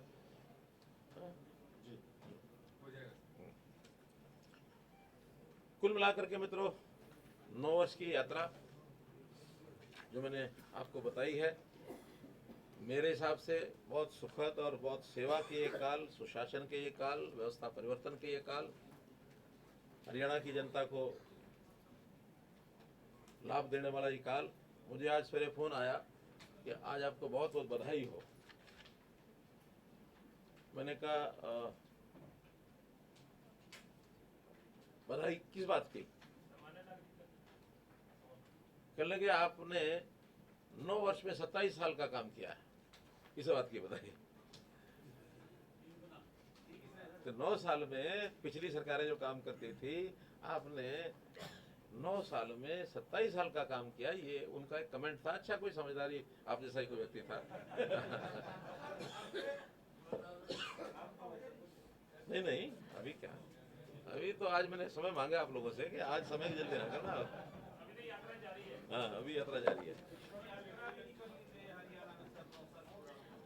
अब आज के इस अवसर पर कुछ ऐसी चीजें भी हैं जो आगे बढ़ना है अपने को, क्योंकि आज 9 साल पूरे हुए, ये साल भी पूरा, भी कुछ ना कुछ और उत्सवी लोगों को थोड़ा सा मिलना चाहिए, कुछ ना कुछ। और अगले साल में तो फिर इसी प्रकार से फिर जब बैठेंगे तो उस समय तो फिर आप वाले की जो मांग है उसको भी देखेंगे। तो इस नाते से एक तो हमारे जो स्थानीय निकाय हैं, इसमें ग्रामीण क्षेत्र के और शहरी निकाय के पिछले दिनों में उनके साथ मीटिंग हुई थी, तो उन्होंने डिमांड रखी थी अपने कुछ मानदेय बढ़ाने के लिए। तो मानदेय का इस प्रकार से है कि जो जिला परिषद है, वो जिला परिषद में अभी तक उनको मानदेय मिलता है 10,000 रुपये महीना, और अब उनका अगले महीने से 1 नवंबर से ही ना सर, 1 अक्टूबर से, तो उनकी मीटिंग अक्टूबर में हो गई थी, उनको आश्वासन दे दिया था। ठीक है, 1 महीना और बढ़ गया इसमें, तो 1 अक्टूबर से 10,000 पहले था, अब इसको 20,000 रुपया कर रहे हैं महीने का। 20 डबल। वाइस प्रेसिडेंट 7.5 से 15, मेंबर 3 से 6, यानी लगभग एकदम डबल। पंचायत समिति 7.5 से 15, यानी जो चेयरपर्सन है, वाइस चेयरपर्सन 3.5 से 7, मेंबर 1600 से 3000। इस प्रकार से इनका ये सरपंच और पंच का हमने पहले मई में बढ़ा दिया था। ऐसे ही म्यूनिसिपल कॉरपोरेशन मेयर, इनको पहले मिलता था 20,500, अब इनको मिलेगा 30,000। सीनियर डिप्टी मेयर 16,500 से 25,000, डिप्टी मेयर 13,000 से 20,000, काउंसलर 10.5 से 15,000, ये कॉरपोरेशन में। देन म्यूनिसिपल काउंसिल प्रेसिडेंट 10.5 से 18, वाइस प्रेसिडेंट 7.5 से 12, काउंसलर 7.5 से 12। देन म्यूनिसिपल कमेटी प्रेसिडेंट 6.5 से 10, वाइस प्रेसिडेंट 4.5 से 8, काउंसलर 4.5 से 8। इस प्रकार से जो हमारे चुने हुए प्रतिनिधि हैं उन सबका मानदेय है, इसको भी हमने बढ़ाया है। आज कुल मिलाकर जो नगरीय क्षेत्र और टाउन कंट्री प्लानिंग, इस क्षेत्र के कुछ कॉलोनीज को एक समझो किस्त और इसकी फेज 4 कहें इसको, तो इसकी रिकमेंडेशन हुई है इसको अप्रूव करने की। तो इसमें सबसे पहले जो अर्बन लोकल बॉडीज, स्थानीय निकाय, इसकी 90 कॉलोनियों को और अप्रूव किया जाता है। इसके अंदर सबसे ज़्यादा हैं 25 यमुनानगर की और 17 फरीदाबाद की, 15 पलवल की, 12 झज्जर की, ये 10 से ऊपर है, बाकी जिलों की 10 से कम है। तो ऐसी 90 कॉलोनी और ये अप्रूव की जाती हैं। इनका विकास कार्य के नाते से इसकी योजना ये बननी शुरू हो जाएगी। ऐसे ही टाउन कंट्री प्लानिंग, इनकी भी 100 कॉलोनी, इनको अप्रूव किया जाता है। डिस्ट्रिक्ट वाइज इनकी संख्या है अम्बाला 11, भिवानी 3, कुरुक्षेत्र 29, सिरसा 10, यमुनानगर 47। तो ऐसे 5 जिले हैं जिनकी ये अभी और की जा रही है। टाउन कंट्री प्लानिंग की अभी भी जो इन्होंने जनवरी 24 तक का टारगेट लिया हुआ है, 471 कॉलोनी और है टाउन कंट्री प्लानिंग की, जो अभी अप्रूव जनवरी 24 तक करने का प्रयत्न किया जाएगा। क्या टीएल जनवरी 24। हाँ, ऐसे ही टाउन हमारा अर्बन लोकल बॉडीज ने भी इनकी थोड़ा संख्या में ज़्यादा है, क्योंकि एक काफ़ी बड़ी मात्रा में जो पिछली कॉलोनीज बहुत पहले अप्रूव हुई थी कांग्रेस के टाइम पर, उन लोगों ने पूरी कॉलोनी को अप्रूव करके बीच बीच में 2-2, 3-3, 4-4 एकड़ का एरिया खाली छोड़ दिया। अब वो प्राइवेट है कि किसी और का है, सरकारी है, लेकिन मकान बाद में बन गए हैं, उनको अप्रूव किया नहीं। उनको लगता है हमारी कॉलोनी अप्रूव है तो शायद हम भी अप्रूव है, लेकिन जब अब बनाने शुरू करी प्रॉपर्टी आईडी तो निकल के आए, तो ये इन्होंने अनअप्रूव छोड़ा हुआ। ऐसे सब भी 800 कॉलोनी पुरानी हैं जहाँ पैचेस छूटे हुए हैं। क्यों, इज इट राइट? 800 कॉलोनी तो ऐसी बच गई जिसमें 25, 1 एकड़ 2 एकड़ उससे मिला रहे हैं। हाँ, वो तो हाँ परिधि से नहीं, वो तो चूंकि एक एक प्रॉपर्टी जांची जा रही है और उसमें वो रिकॉर्ड जांचा जा रहा है कि ये रिकॉर्ड में कौन सा एरिया है जो अप्रूव हुआ है, उसके अंदर ही निकल करके आई है। और इसके अलावा भी कुछ लगभग ऐसी 800 कॉलोनी और ऐसी होंगी जो हमने बाद में जिनका रजिस्ट्रेशन कराया था, वो भी शायद उसमें से ये निकल जाएंगी 90। तो उनको भी 31 जनवरी क्यों गुप्ता जी? हाँ, हमारे यूएलबी के कौन आए? नहीं आए। चलो हम उनको 31 जनवरी कहते हैं, 31 दोनों कर देंगे तभी ठीक है। और इसमें कोई आचार संहिता नहीं लगने वाली, चिंता मत करो, ये तो रेगुलर काम है। लेकिन जनवरी में सब हो जाए ताकि हम बाकी समय में उनके जो काम है डेवलपमेंट के, उनको सब कराएं। आपको मैंने पिछली बार बताया था कि इस डेवलपमेंट के काम के लिए अर्बन लोकल बॉडीज का लगभग 3,000 करोड़ रुपया ये खर्च होने वाला है, जो अब से लेकर के और अगले चुनाव से पहले हम 3,000 करोड़ रुपया खर्च करेंगे। 1 एकड़ पर 60 लाख से लेके 1 करोड़ रुपए तक खर्च आएगा, डिपेंडिंग अपॉन रोड्स कैसी हैं, चौड़ी हैं, कमबीड़ी हैं, कितनी हैं, तो इतना इस पर खर्च आने वाला है। और अब है टाउन कंट्री प्लानिंग की जो अप्रूव हुई है, इसका भी निर्णय हमने किया है कि ये सारी अप्रूव्ड कॉलोनीज, इसमें सारा सर्वे का काम, उसकी प्लानिंग का काम और बाद में फिर उस पर बनाने का काम, यानी जो डेवलपमेंट काम होने उसको करने का काम, ये सारा HSVP करेगा। उसकी जो डेवलपमेंट चार्ज है वो भी HSVP एकत्र करेगा, लेकिन करेगा on behalf of town country planning. कोई शॉर्टेज रहेगी फंड्स की तो फिर ये टाउन कंट्री प्लानिंग अपने आप तय करेंगे कि किन से लगवाना है, खुद लगाना है या HSVP से लगवाना है या सरकार से लगवाना है। ये इनके सामने का विषय नहीं है, अपन कर लेंगे। हमें तो वो काम चाहिए, वो कॉलोनियों में विकास का काम पूरा होना चाहिए और करेगा वो HSVP, ऐसा हमने उसमें ये तय किया है। और इसी प्रकार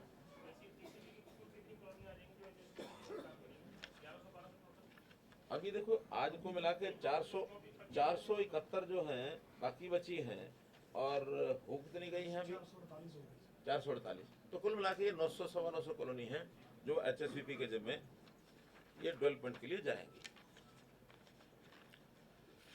एक घोषणा ऐसी है कि हरियाणा में जगह जगह नेशनल हाईवे के टोल्स हैं, वो तो नेशनल हाईवे वाले जाने। एक हमारी सड़क HSIDC की है बड़ी, उसका ठीक चल रहा है सारा सिस्टम। उसका जो टोल कलेक्शन का वो जो रेगुलर सिस्टम है, ताकि उसका जो पैसे उसे पूरे हो जाए। लेकिन PWD की कुछ सड़कें ऐसी हैं जिनमें कमर्शियल टोल लगे हुए हैं, तो उन कमर्शियल टोल में 6 टोल ऐसे हैं जो हमने पहचान की है, जिसका समय भी बहुत थोड़ा बचा है कंट्रैक्टर का, और उसकी कलेक्शन भी कोई बहुत अधिक नहीं है। तो इस नाते से 6 जो टोल हैं उनको एक निश्चित तिथि के बाद बंद कर दिया जाएगा। वो मैं आपको बता रहा हूँ, इनका टोल फ्री कर दिया जाएगा, जिसमें 3 तो ऐसे हैं जो 1 नवंबर से ही बंद हो जाएंगे, 3 दिन बाद, जिसके अंदर जो डिपार्टमेंट के लोग चला रहे हैं इनको, और डिपार्टमेंट के लोग तो जब चाहे चला सकते हैं, जब चाहे बंद कर सकते हैं, इसलिए डिपार्टमेंट का तो कोई हमें दिक्कत नहीं है। वो 3 टोल हैं, विलेज बसीरपुर राजस्थान बॉर्डर के ऊपर है, जो नारनौल जो निजामपुर रोड है उसके ऊपर, हाँ जी, हाँ, स्टेट हाईवे नंबर 17। फिर दूसरा village Tatiyana, state highway number 11 है, ये नियर पंजाब बॉर्डर है, कैथल पटियाला रोड पर। और तीसरा है state highway number 22, village Gujarwas, Subana Kosli Nahar Kanina road. तो ये तीनों का 1 तारीख से बंद हो जाएगा। अब इसके बाद है जो कंट्रैक्टर चला रहे हैं, उसकी डेट खत्म हो रही है 9/11 को, वो 10 तारीख को बंद करवा दिया जाएगा। आगे उसका कोई ऑप्शन नहीं होगी। वो है Kaithal Khanauri road, village Sangatpura, state highway number 8। इसी प्रकार एक कंट्रैक्टर का कंट्रैक्ट खत्म हो रहा है 30 नवंबर को, वो 1/12 को खत्म कर देंगे। कालाम सडोरा शाबाद, ये हिमाचल प्रदेश का जो बॉर्डर है, असगरपुर, वहाँ ये लगा है, तो वो भी बंद हो जाएगा।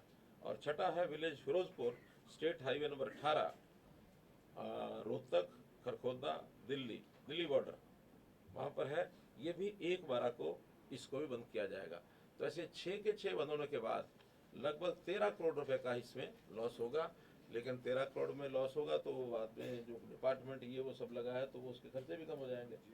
इसलिए एक निर्णय जो है in the interest of the public ये लिया गया कि 6 टोल जो हैं इनको इस साल के अंत तक ये बंद हो जाएंगे, कुछ 1 तारीख को 3 और 3 उसके बाद।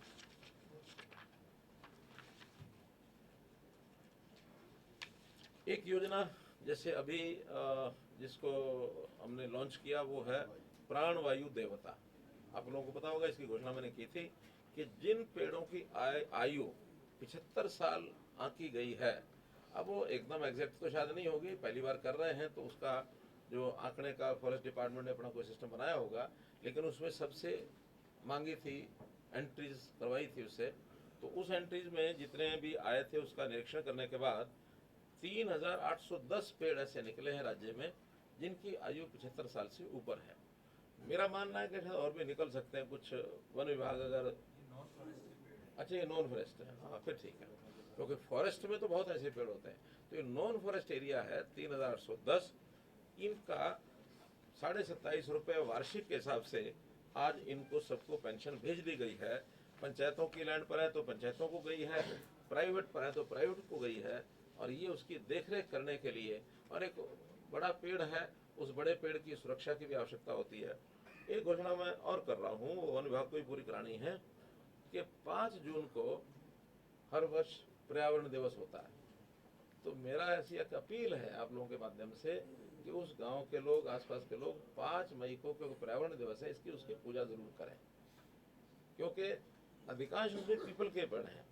1285 तो इसमें पीपल के ही पेड़ हैं लगभग आधे, और उसके बाद बरगद के हैं, जाल है, मिट्टी जाल, नीम, जंडी, आम, कृष्ण कदम, पिलखण, जामुन, ढाक। ढाक तो वो छोटा पौधा होता है, ढाक का क्या पेड़? आँख समझ रही है, आक नहीं है, ढाक है जी। गुलर, गुलर, खारी जाल, बेरी, खिरणी, इमली, ढोक, शीशम, बारना, बरना, बेल, हरड़, सिंबल, बहेड़ा, लसूड़ा, रोहिड़ा, मौलसरी, अर्जुन, इंदिरा ढोक, कैर, खैर, किक्कर। ये किक्कर भी है 75 साल की। खैर, तो ये कुल मिलाकर 3810 पेड़ हैं जिनकी आज हमने पेंशन भेजी है। जिला वाइज भी इसमें सबसे ज्यादा रेवाड़ी में है, फिर यमुनानगर में है। इस प्रकार से इन पेड़ों का, इनके प्रति श्रद्धा का भाव इसलिए रखें क्योंकि आखिर वातावरण को शुद्ध रखने में इतना बड़ा योगदान इन्होंने दिया 75 साल तक। और भी पेड़ इस श्रेणी के आगे बढ़े, बल्कि कुछ जो पेड़ एक निश्चित आयु के बाद हो जाए तो उनके ऊपर कोई डेट का एक लगा देना चाहिए, तख्ती या कोई थोड़ा ऊपर करके कि लोग उसको हटा ना सकें, या कोई चिपका दें या कील से लगा दें, ताकि सन कौन सा इसके पेड़ पौधारोपण का सन अपने आप ही पता लग जाए कि कितने साल का हो गया है। जिसकी जमीन पर है, जिसकी जमीन पर है वो उसको। हाँ, वही इसका देखें, वो पंचायत को जाएगा। किसी विद्यालय में है तो शिक्षा विभाग को जाएगा, उस विद्यालय के नाम जाएगा, मतलब कुल मिला के। यानी बहुत एक अनोखी ये पहल है, और इस पहल का जब मैंने घोषणा की थी तो बहुत स्वागत हुआ था। और ये पेंशन जैसे हमारी वृद्धावस्था पेंशन है उसके हिसाब से बढ़ती रहेगी। फर्क इतना ही कि वो पेंशन मासिक होती है, वार्षिक होती है।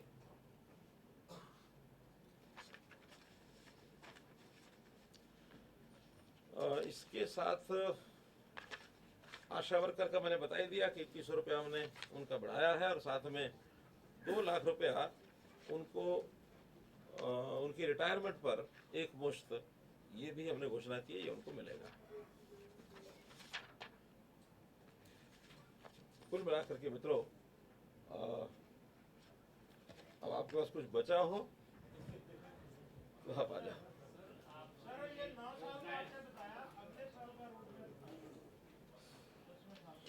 देखिए, बहुत सी बातें तो ऐसी हैं जो आपको पहले मैं बताता रहा हूँ। सामान्यतः 10वें साल में नई चीजें नहीं की जाती हैं, जो चीजें थोड़ी बहुत पेंडिंग होती हैं। देखिए, हर एक योजना में एक सफलता भी होती है, एक कहीं ना कहीं कोई कमी कसर भी होती है, और उसको हमने भरपूर मात्रा में ठीक किया है। फिर भी जैसे मेरे जनसंवाद के कार्यक्रम हो रहे हैं, तो जनसंवाद के कार्यक्रम में हर जगह 200-300 एप्लीकेशन कागज मिल जाते हैं। एक 700-800 लोग गाँव के आसपास के लोग बैठे होते हैं। हमारे उसमें मंत्री भी जा रहे हैं, हमारे सांसद भी जा रहे हैं। अब तो उन्होंने विधायकों को भी कह दिया कि हम 6500 गाँव में एक गाँव में जाएंगे, और उस गाँव की कौन सी डिमांड छोटी बड़ी है, छोटी है उनको तुरंत हल कराना ही हमारा काम है। बड़ी जो होंगी वो अपने टाइम टेबल के हिसाब से ही उसको कराने का आश्वासन जरूर देंगे हम, लेकिन कब पूरी होनी है, उसका टाइम पीरियड, उसका बजट, उसकी सारी चीज और उसकी आवश्यकता। कई बार मैपिंग के हिसाब से आवश्यकता भी होती है कि एक गांव में स्टेडियम है, वो दूसरे गांव वाले भी साथ वाले कहते हैं स्टेडियम हमको दे दो। अब स्टेडियम बहुत दूर नजदीक नहीं हो सकते। PHC का 30,000 का दायरा है, तो 30,000 की जो पॉपुलेशन है वो फिर 30,000 के हिसाब से पैरामीटर बनाना पड़ता है, नहीं तो हर गांव वाला कहता मुझे PHC दे दो। तो उसके हिसाब से प्लानिंग बना करके हम ये सारे काम जितनी डिमांड लोगों की है इनको अधिकतम पूरा करने की कोशिश करेंगे।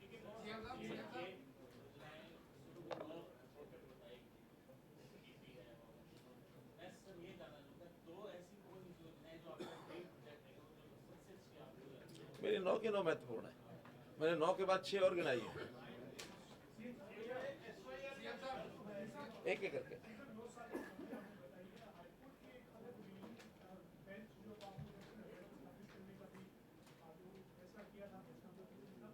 फैसला कभी नहीं, हमारा फैसला नहीं चल सकता उसमें। हमारी डिमांड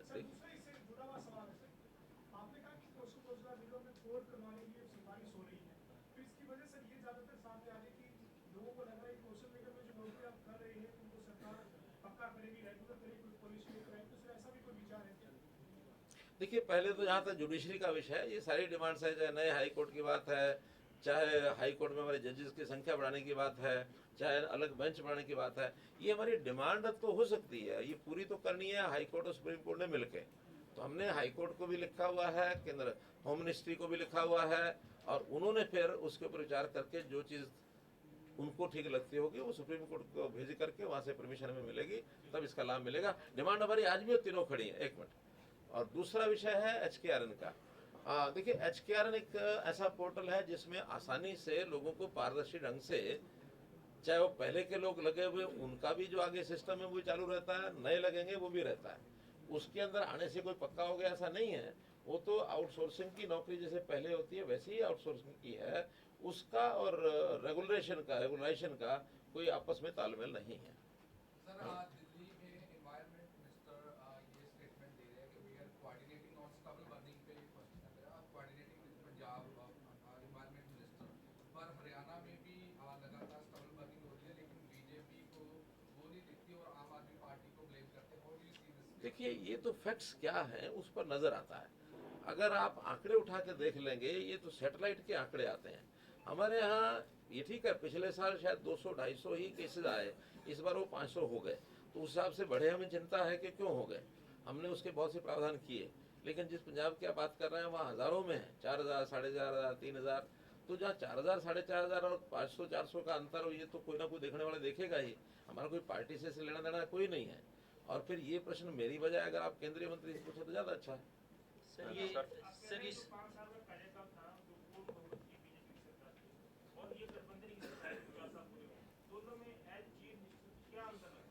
देखिए, उस समय जब सबसे पहले 2014 में मैंने संभाला था तो मेरी आयु थी 59 साल, और जब मैं 19 में संभाला तो मेरी आयु थी 64 साल।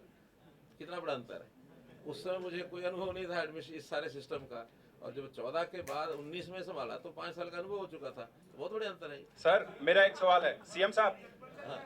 सीएम साहब,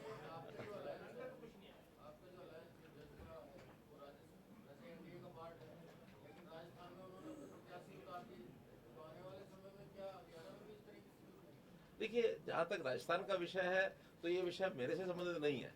ये राजस्थान, और उसमें भी अगर एनडीए और वो सारा गठबंधन का पार्ट, केंद्र सरकार और उनके बीच में कोई बात हुई है कि नहीं हुई मुझे मालूम नहीं है।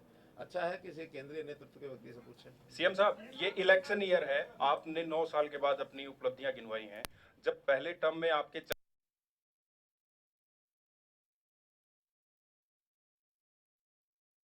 ऐसा नहीं है, ये तो कोई भी योजना बनती है। अब इस समय भी हम कई बार कैबिनेट के साथ ही बैठते हैं। आज संयोग से कार्यक्रम तो कुछ और था, लेकिन 3 दिन पहले ये हुआ कि हमको एक प्रेस कॉन्फ्रेंस करनी है, वरना तो एक बड़ा कार्यक्रम करने की बात भी थी। अभी हमारा बड़ा कार्यक्रम 2 नवंबर को करनाल में तय हुआ है। अमित शाह जी आ रहे हैं, पूरी कैबिनेट भी होगी, सब होगा। 2 नंबर कन्फर्म है। एक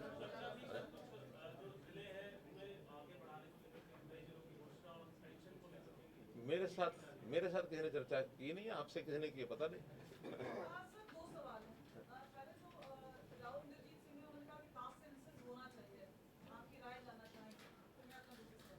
देखिए, ये एक पॉलिसी मैटर है, और पॉलिसी मैटर पर एक आदमी, खास करके मेरे जैसा जिम्मेदार आदमी, कुछ नहीं बोल पाएगा। पार्टी में बैठ के डिसाइड करेंगे, पार्टी में बैठ के विचार करेंगे, और जो बात होगी पार्टी की ओर से घोषित होगी। और नेशनल इशू है, कोई स्टेट का नहीं है, तो जो होगा दिल्ली से ही घोषित होगा।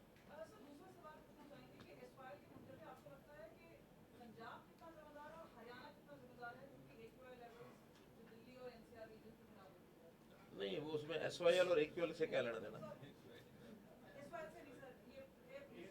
तो मैंने बताया, स्टबल बर्निंग का विषय तो आ चुका पहले।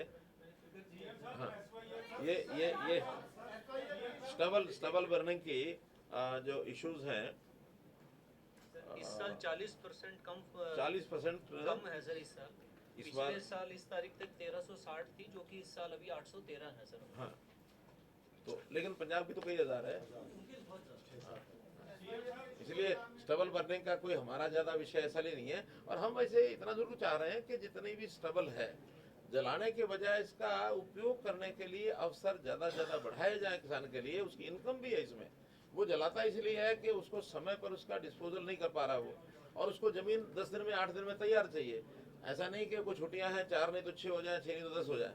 उसका तो 8 दिन में अगर फसल उसको अगली तैयारी नहीं करेगा जमीन की, उसकी फसल रह जाएगी।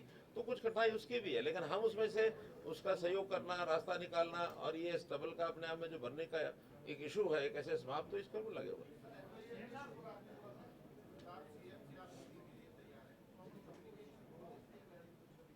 देखिए 4 दिसंबर को अभी 4 मीटिंग कब थी? 4 अक्टूबर, मुझे नहीं, सुप्रीम कोर्ट का 4 अक्टूबर। हाँ, 4 अक्टूबर को सुप्रीम कोर्ट में सुनवाई थी। 3 अक्टूबर को उन्होंने एक पत्र भेजा कि हम बैठ करके मिल लें। भेजा क्यों होगा मैं अनुमान लगा सकता हूँ कि सुप्रीम कोर्ट पूछ सकता है कि आप बैठेंगे नहीं बैठेंगे। उससे पहले हम तो कई बार कह चुके थे। कहने के बाद वही जैसे वो ढाक का विषय आया तो ढाक के साथ 3 बात होते होंगे, इसलिए वही ढाक के 3 बात, कभी भी वो उस लाइन से हटे नहीं। हम बार बार कह चुके हैं कि जो विषय आप उठाते हो वो विषय इश्यू ऑफ वो है ही नहीं हमारा कोई आपस में विवाद का। वो कहते हैं पानी नहीं है। हमारा कहना है कि सुप्रीम कोर्ट ने कहा कि एसवाई नहर बननी चाहिए। एसवाई नहर बनाना अपने आप में एक अलग इशू है। पानी कितना है कितना नहीं है विषय अलग है, वो तो चर्चा ही में ही नहीं है अभी। वो उसी बात को उड़ाते हैं हमारे पास पानी नहीं है। वो कहते हैं नहर बना दो, पानी जितना होगा जितना पहले से आ रहा है उसी को, शायद हम अपने ही पानी को 2 चैनल से ले आए। कल को मान लो एक चैनल ऐसा है एसवाइल 67 साल पुराना है, जो एसवाइल नहीं, जो भाखड़ा मेन लाइन है। तो भाखड़ा मेन लाइन 68 साल के बाद तो एक बहुत बड़े डाउट खड़े हो जाते हैं। कल को मान लो कोई दुर्घटना हो जाए, कोई बात हो जाए, या कहीं से टूट जाए, या उसकी रिपेयर की भी जरूरत पड़ जाए। आखिर नहरों की रिपेयर, अभी हम अपना ये जो जवाहरलाल नेहरू हमारी जो JLN ऐलान है, JLN कैनाल के ऊपर हमने लगभग 2200 करोड़ रुपया लगा करके उसको रीमॉडल किया है। तो हमारी नहर को रीमॉडल करना, फिर उसके लिए बंद तो करना पड़ता है। हमारे पास अल्टरनेटिव चैनल है, पानी उधर से ले रहे हैं, उसको बना रहे हैं। तो ये चीजें थी, एक अल्टरनेटिव चैनल की विषय है। अब सुप्रीम कोर्ट देख रहा है, जनवरी में डेट है, दिसंबर में। सीएम साहब, एसवाईएल को लेके ही सवाल है। जिस तरह से सुप्रीम कोर्ट का फैसला भी आया था कि सर्वे की टीम भेजी जाए, क्या सेंट्रल गवर्नमेंट ने आपको कुछ लिख के भेजा कि पंजाब के लिए एसवाईएल के सर्वे के लिए टीम भेजी जाए? देखिए सेंट्रल गवर्नमेंट को करना है, उनके जल शक्ति मंत्रालय जो है। नहीं हमारे पास ऐसी जानकारी नहीं कोई। हाँ, एक minute. In past 9 years, which was the most difficult decision you had to take? One. Second, sir, because you have taken so many digital-driven initiatives, to which an extent you have been able to contain corruption with the help of digital-driven initiatives which you have taken? देखिए दूसरे प्रश्न को मैं अगर पहले उसका उत्तर देता हूँ कि करप्शन पहले जितना समझौता हो जाता था, करप्शन करने वाले का भी, करप्शन कराने वाले का भी, लेने वाले का भी, देने वाले का भी, एक तो लोगों में जागरूकता आई है कि नहीं ये करप्शन है, ये नहीं होनी चाहिए। मजबूरी में शायद आज भी किसी को करनी पड़ सकती होगी।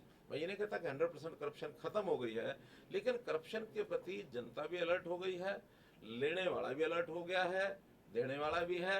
बल्कि कुछ लोगों की शिकायत ये हो गई है कि अब थोड़े रेट बढ़ गए हैं। देखिए ये एक स्वाभाविक उसमें चीजें क्यों होती है, रेट बढ़ाने की जरूरत पड़ी होगी तो क्यों पड़ी होगी। अब उसको भी तो रिस्क हो गया ना कोई, पता नहीं कब क्या हो जाएगा। लेकिन करप्शन के बाद कुछ लोग लेते देते हैं, काम उनके जब नहीं होते हैं तब ये जागरूकता आती है, वो मेरे पैसे भी गए, काम भी नहीं हुआ। अभी बहुत ऐसे इश्यू आते हैं, हमारे पास भी आते हैं कि फलाने आदमी ने इस काम का पैसा ले लिया, नहीं कराया। एक जनसंवाद के कार्यक्रम में आदमी खड़ा हुआ कि फला आदमी ने मेरे 80,000 रुपये ले लिए, देता नहीं है। मैं कभी तूने क्यों दिए थे, किस लिए दिए थे? कि जो किसी काम कराने के लिए लिए थे उसने। मैंने क्या काम कराना था? कि मेरी शादी नहीं हो रही थी। वो कहता तेरी शादी करा दूंगा, 80,000 रुपये ले लिए है। अब मेरी शादी भी नहीं कराता, 80,000 रुपये नहीं देता। तो मैं क्या करूँ इसका, क्या करूँ इसका?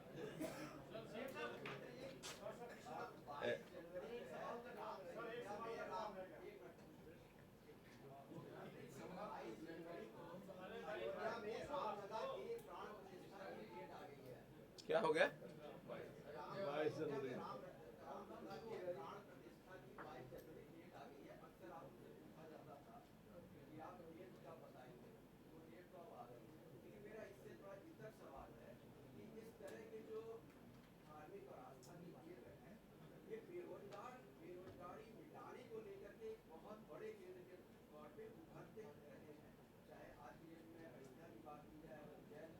इसका क्या लेना देना भाई? क्या लेना देना?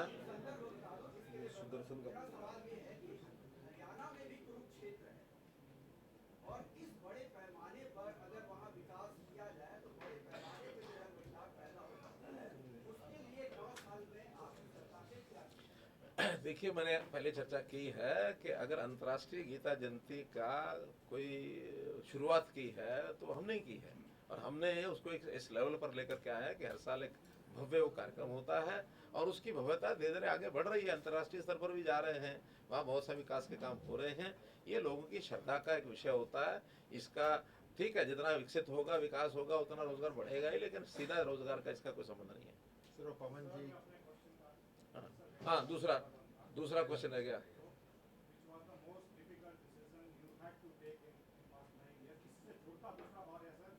ये पहले इसी दूसरे का तो कर लें। Is there anything which you wanted to achieve but still you think you have been unable to take that decision and launch that policy because of various administrative or political reasons?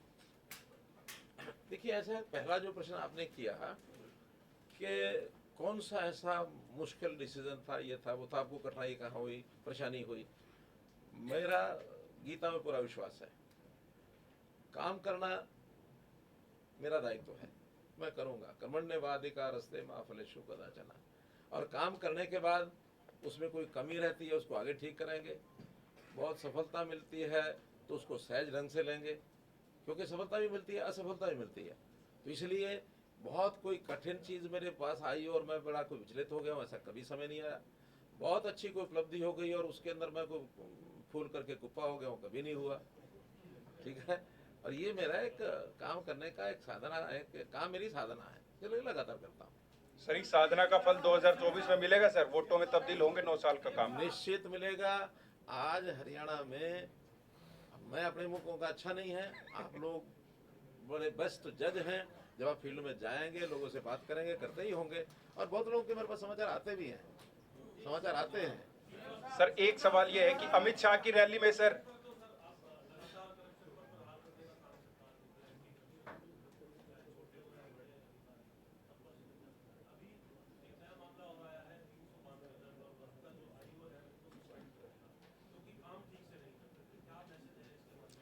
Departmental decision है, department जैसा उसकी ठीक पद्धति होगी, ठीक उसका system होगा, उस हिसाब से करेंगे। सर, अमित शाह की रैली में दुष्यंत चौटाला आएंगे?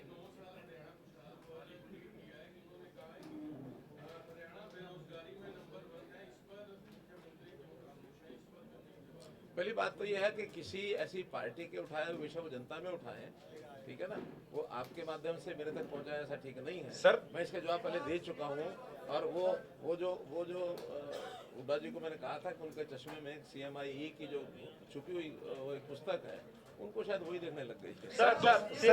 सर 2 नवंबर को रैली है सर, केंद्रीय गृह मंत्री अमित शाह की, क्या दुष्यंत चौटाला उसमें आएंगे सर? उप मुख्यमंत्री हैं। तो पार्टी के नाते से हम विचार करेंगे आपस में बैठ करके क्या कैसे करना है। अभी तो कार्यक्रम की तैयारी आज शुरू की है हमने।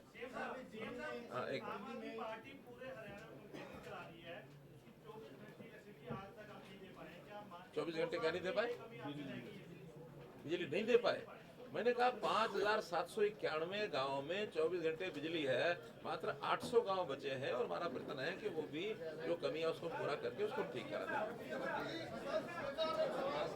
चलिए, एक अनिल बोर, बस एक मिनट। नहीं, आपका पहले हो गया। सर अभी हुड्डा साहब ने पीसी किया आपके 9 साल के कार्यकाल पे। हाँ। हुड्डा साहब ने कहा कि हरियाणा बेरोजगारी में नंबर 1 है, क्राइम में नंबर 1 है, और बीजेपी का लिफाफा खाली है, ये हुड्डा साहब कहे। मैंने बताया कि ये जनता को ही देखना है, भूपेंद्र हुड्डा क्या कहेंगे या कोई और आदमी क्या कहेगा, वो जो जिन्होंने बरगलाने का काम करना है आम जनता को करना है, और बाकी उनके जो बड़े बड़े लोग हैं जिस प्रकार के वो बेरोजगार हो गए हैं, जिस प्रकार का उनके हाथ में कुछ लगता नहीं है, एक तड़पन है। 9 साल के बाद उनको लगता है इस बार भी अगर नहीं आया तो लंबे समय तक फिर चले जाएंगे। अब तो बाकी हम और आप तो एक ही स्टेज पर खड़े हैं। बहुत बहुत धन्यवाद।